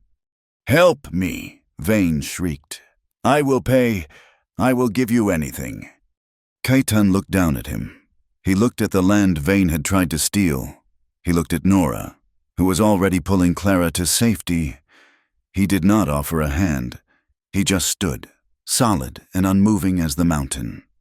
A final, massive gust of wind hit the bridge. The wood splintered. Vane screamed as the structure disintegrated, and he fell.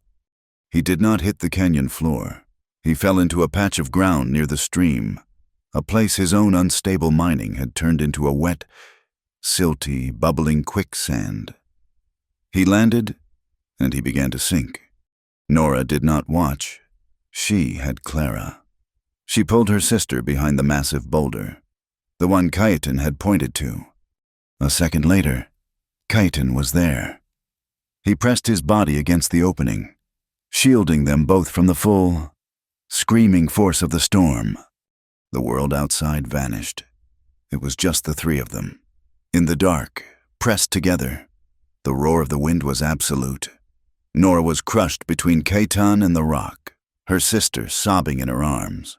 She could feel Cayetan's heart hammering against her back. She could feel his breath, hot and ragged, on her hair. They were not touching. They were surviving. It was intimate. It was terrifying. And it was pure. They just held on, breathing the same pocket of grit-filled air, waiting for the world to end.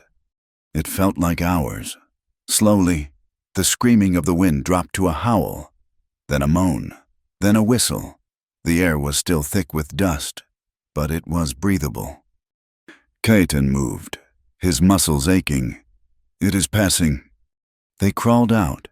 The landscape was new. It was scoured clean, the sky a bruised, angry purple. The mine entrance was gone, buried under 1,000,000 tons of rock. The bridge was gone. "Is he?" Clara whispered, pointing to the quicksand. Nora looked. Only the top of Vane's head and one grasping hand were visible. He was not moving. "The land has taken him," Cayetan said. They heard hoofbeats. 3 men were riding up the canyon, their faces masked with bandanas. The lead rider pulled down his mask. It was Sheriff Mateo. He was not alone. The other 2 men were strangers, wearing vests with new, silver badges. "My God," Mateo said, looking at the collapse. "District marshals. The telegram was..." Effective. We found Creel. He had an accident in his cell. We came as soon as we heard the explosion." He looked at the body of the guard near the mine entrance, the one killed in the blast. A low groan came from the quicksand. Vane was alive. "Well, I will be," Mateo said. He pulled a lariat from his saddle. "It seems Mr. Vane is not done yet." He looked at the marshals. "Gentlemen, it appears we have a prisoner to take. What is left of him?" The marshals dismounted, their faces grim, looking at the destruction. "Lieutenant Hargrove has been detained at the fort." One said, "It seems, folks, that you have done our job for us." Nora looked at Caton. He was watching the sky. Clara was safe. It was over, almost. The return to the Red Spring Valley was a slow, weary procession. It was not a victory parade. It was a salvage operation. They found the Apache families huddled in the rocks, guarded by two of Mateo's deputies, their homes a landscape of smoldering ruin. Nora went to work. The moment she and Caton arrived with Clara in tow, she slid from the horse, unslung the satchel, and walked directly to Naya. The little boy she had carried from the fire was lying on a blanket, his mother weeping silently beside him. "I have it," Nora said, her voice rough from smoke. She handed Naya the satchel. "The quinine." Naya's stone-faced expression did not change, but her hands, which had been so steady in mending a broken arm, trembled as she took the bottles. She looked at Nora, a long, deep look that went past the soot and the singed hair. She gave a single, sharp nod. It was the highest praise Nora had ever received. Healing began. It was not pretty. It was practical. Naya and Nora moved from family to family, forcing the bitter medicine down the throats of the sick children. The old woman showed Nora how to mix the quinine with honey and water to make it bearable. She showed her which leaves to crush and mix with pine resin to seal the burns on the old man's arm. Nora's hands, a seamstress's hands, were steady and gentle. She was no longer a guest. She was an apprentice. While the women healed, the men worked. Caton and Sheriff Mateo organized the grim, necessary tasks. They set up a central soup kitchen, pooling what was left of the Apache's scorched corn with supplies Mateo requisitioned from Vane's abandoned depot. The district marshals, grim-faced men who understood the letter of the law, looked the other way. 2 days later, the district judge arrived. He was a small, wire-thin man named Palmer, and he did not ride in a carriage. He arrived on a mule, his black suit covered in dust. He did not convene a court in San Judas. He held a field hearing, right there in the burned-out camp. He sat on an ammunition crate, his ledger on his knees. He listened to Mateo's testimony. He examined the copies of the ledger.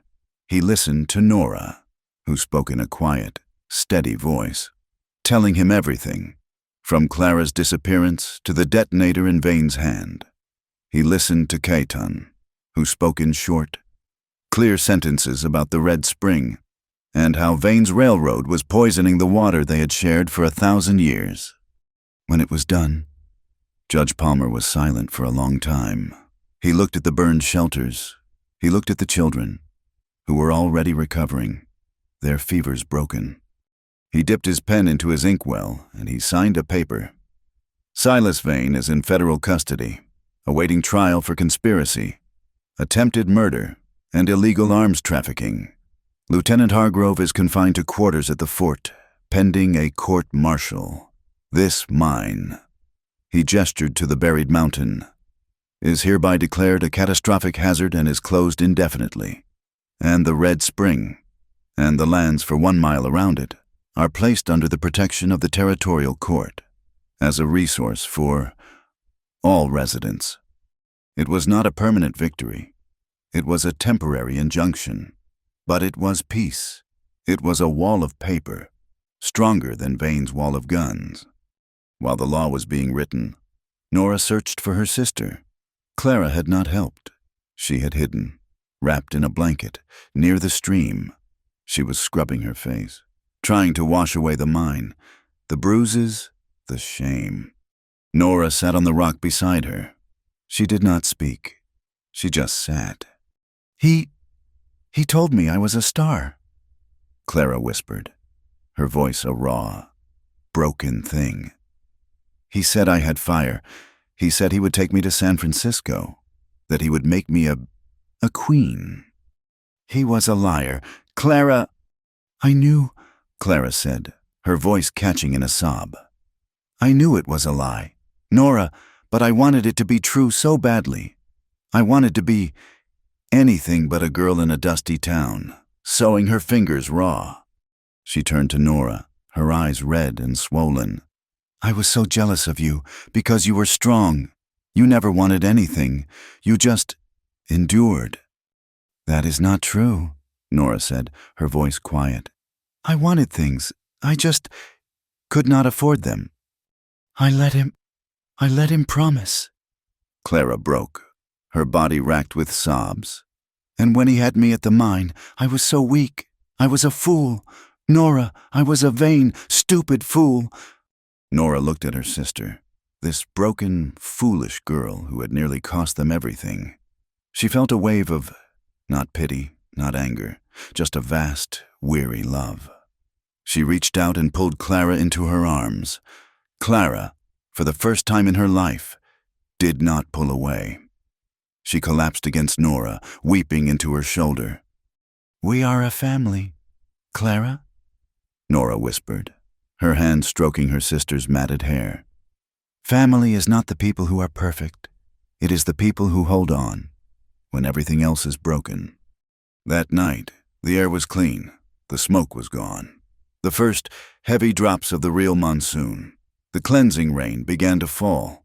The Apache, led by Naya, began a low, rhythmic drumming. It was not a war song. It was a song of thanks. For the rain, for the medicine, for survival. The few townsfolk who had come up from San Judas the baker, the blacksmith, the quiet Father Michael watched with wary respect. Sheriff Mateo had set up a pot of coffee, and someone was sharing fresh bread. Caton stood apart, watching the rain wash the soot from the rocks. Nora walked to him, a tin cup of coffee in her hand. She offered it to him. He took it, their fingers brushing. You should be in town, he said, his voice low. With your sister. Your mother will be waiting. I sent word with Mateo. He told her we are safe, that Clara is safe. Nora looked out at the rain. I do not think I have a place in that house anymore. You have a place here, he said. It was not a question. Nora was silent. She looked at the families by the fire, at Naya, who was now teaching Clara how to grind corn. Naya offered to teach me the herbs. She says I have steady hands. You do, he said. Caton, she began, her voice small. The ceremony. In the cave.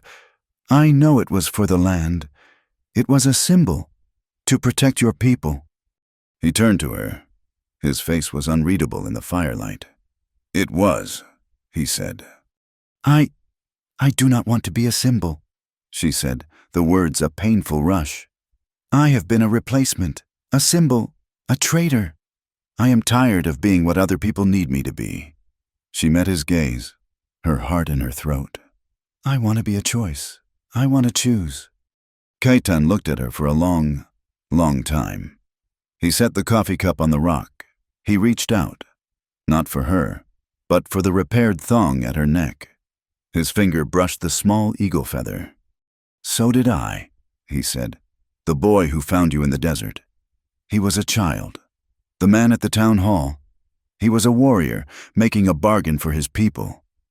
And the man in the cave? She whispered. He took her hand. His was rough, his skin calloused and warm. Her hand, chapped and pricked, fit into his. It was not a passionate grasp. It was a joining. He was just a man. Caton said, choosing. Nora leaned her head, slowly, against his shoulder. He did not stiffen. He did not pull her closer. He just stood, a solid, warm presence. and let her rest. They stood together, hands clasped, watching the rain fall on the desert.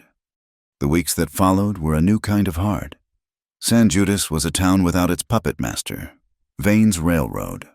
Tied up in legal injunctions and investigations, was forced to reroute, moving its main line 20 miles to the south. The town's boom had become a bust. But the fever was gone. The Red Spring, now protected, ran clear and clean. The Apache, their camp slowly rebuilding, began to trade openly, bringing venison and herbs in exchange for flour and needles. Some of the townspeople remained wary, their prejudice a hard, dry shell. But as the children in town, who had also begun to suffer from Vane's polluted water, started to get better from Naya's herbal remedies, the shell began to crack. Reality, as Kaitan had known all along, was a more powerful teacher than fear. Nora found her own reality. She lived in a small, clean shelter on the edge of the valley, halfway between the town and the camp. She was Naya's student. And Clara found her own redemption. She did not leave for San Francisco. She stayed. One afternoon, she walked into Father Michael's small chapel, where he was trying to teach a handful of Apache children the alphabet. "Father," Clara said, her voice clear and free of its old, brittle desperation. "Your letters are crooked, and you are shouting." The priest looked at her, bewildered. "You need an assistant," Clara said, picking up the chalk. "Someone who knows how to hold an audience. Someone who can speak both languages." She had been visiting Naya. She had been listening. Her quick, hungry mind, which had craved the lines of a play, was now craving a new kind of purpose. She turned to the children and smiled, her first real smile in a year. "Let's start again." The season turned. The rains came, soft and steady, washing the last of the yellow dust from the air. The desert, which had been a map of scarcity, bloomed with a sudden, fierce life. Pale green shoots pushed up through the scorched earth. The Red Spring, now running clear and deep, became the heart of the valley. They did not have a wedding.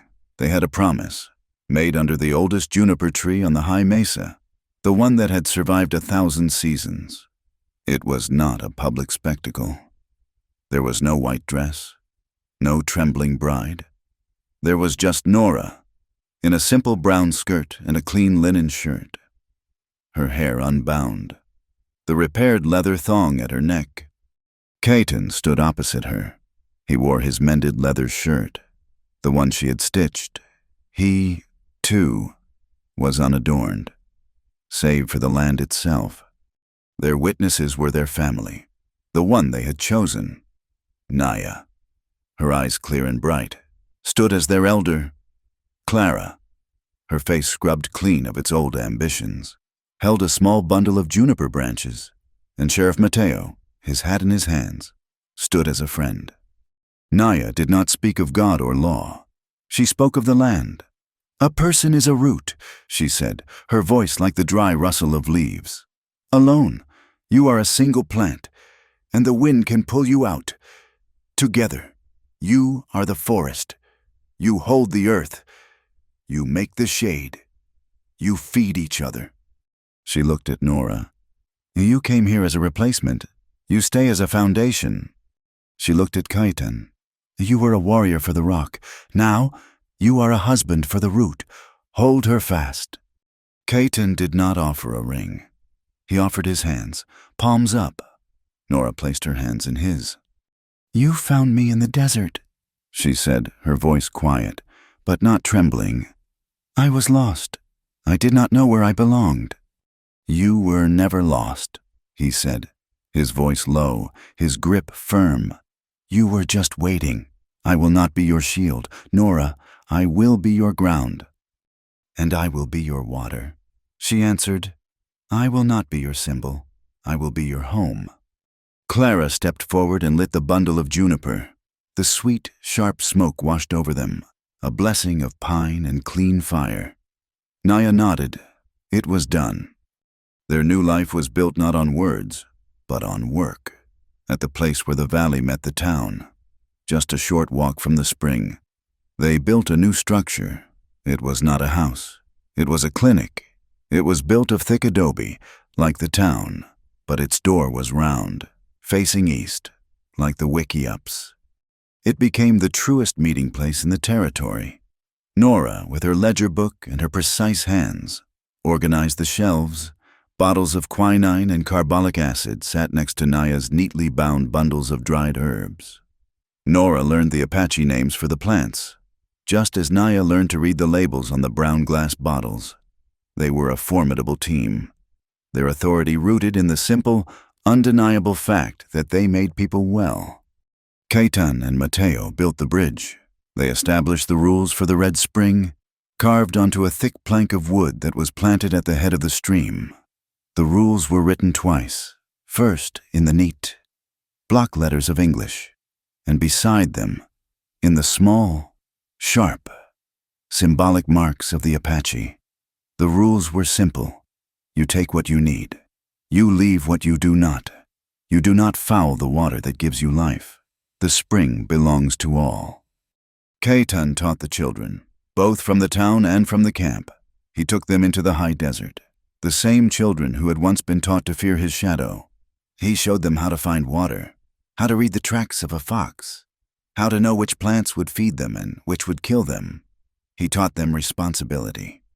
Clara taught them words in the small, whitewashed chapel. She held her classes.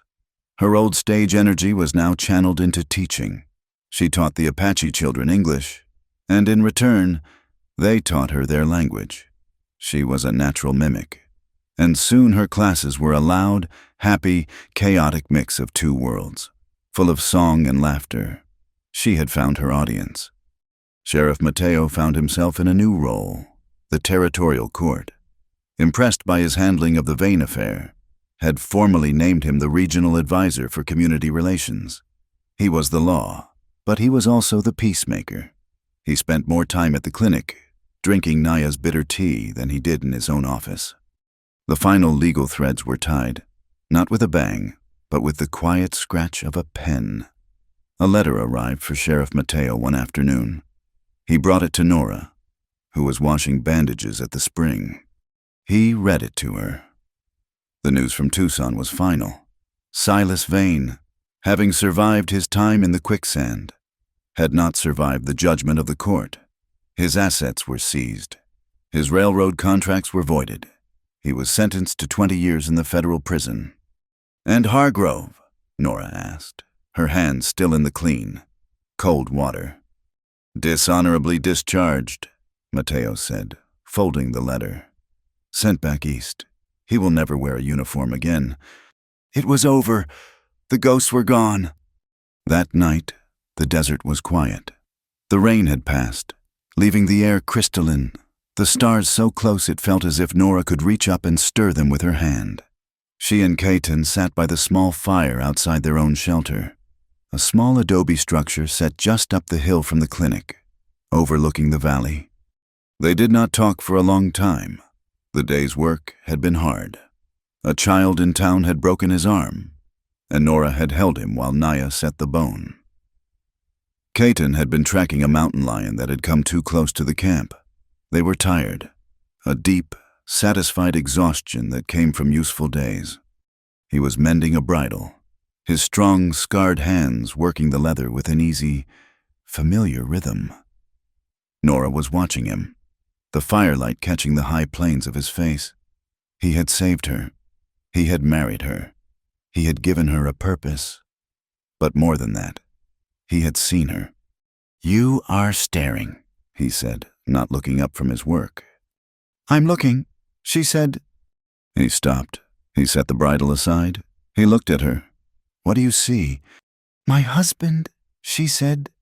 He moved, closing the small space between them. He did not touch her. Not yet. "It has been a hard year," he said. "It has," she said. "This life, it is not what you knew. It is not soft." "No," Nora said. She reached out and touched the mended leather thong at her neck, the small, smooth eagle feather. "It is not soft. It is strong, and it is real. Kaiton took her hand, the one that was chapped and marked with herb stains. He turned it over and pressed his lips to the center of her palm. It was a gesture of such profound, quiet intimacy that it made her breath catch. "You came to my camp as a promise," he whispered against her skin. "You walked into the fire as a warrior." He raised his head and looked at her, his eyes dark, holding the reflection of the fire. "And you stay as my heart." He leaned in, and he kissed her. It was not the chaste, ceremonial kiss of the cave. It was not the desperate, clinging kiss of survival. This was slow, and it was deep. It was a kiss of knowledge, of a man who had seen her at her worst and at her strongest. He held her face, his thumbs tracing the line of her jaw, and he kissed her with a gentle, patient fire that promised a lifetime of nights just like this one. She did not just accept his kiss, she returned it, her own hands coming up to rest on his strong shoulders, her fingers tangling in the long, soft hair at his nape.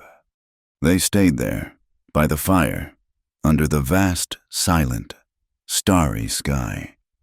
He wrapped his arms around her, pulling her close against his chest. She leaned her head into the familiar hollow of his shoulder, breathing in the scent of pine smoke and clean, desert air. He held her, his vow a low murmur against her hair. "We will hold each other, against the wind and against the sand." Nora closed her eyes. She was not a replacement. She was not a symbol. She was home. Sometimes love does not come perfect. It limps in, covered in dust, but it still finds its way home. Thank you so much for listening to this story. I am curious, where in the world are you tuning in from? Let me know in the comments below. I would love to connect with you and hear your thoughts. Please, if you enjoyed this, subscribe to the channel, Wild West Tales, and give this video a like. And if you really want to support the channel, please press that hype button so more people can hear this story.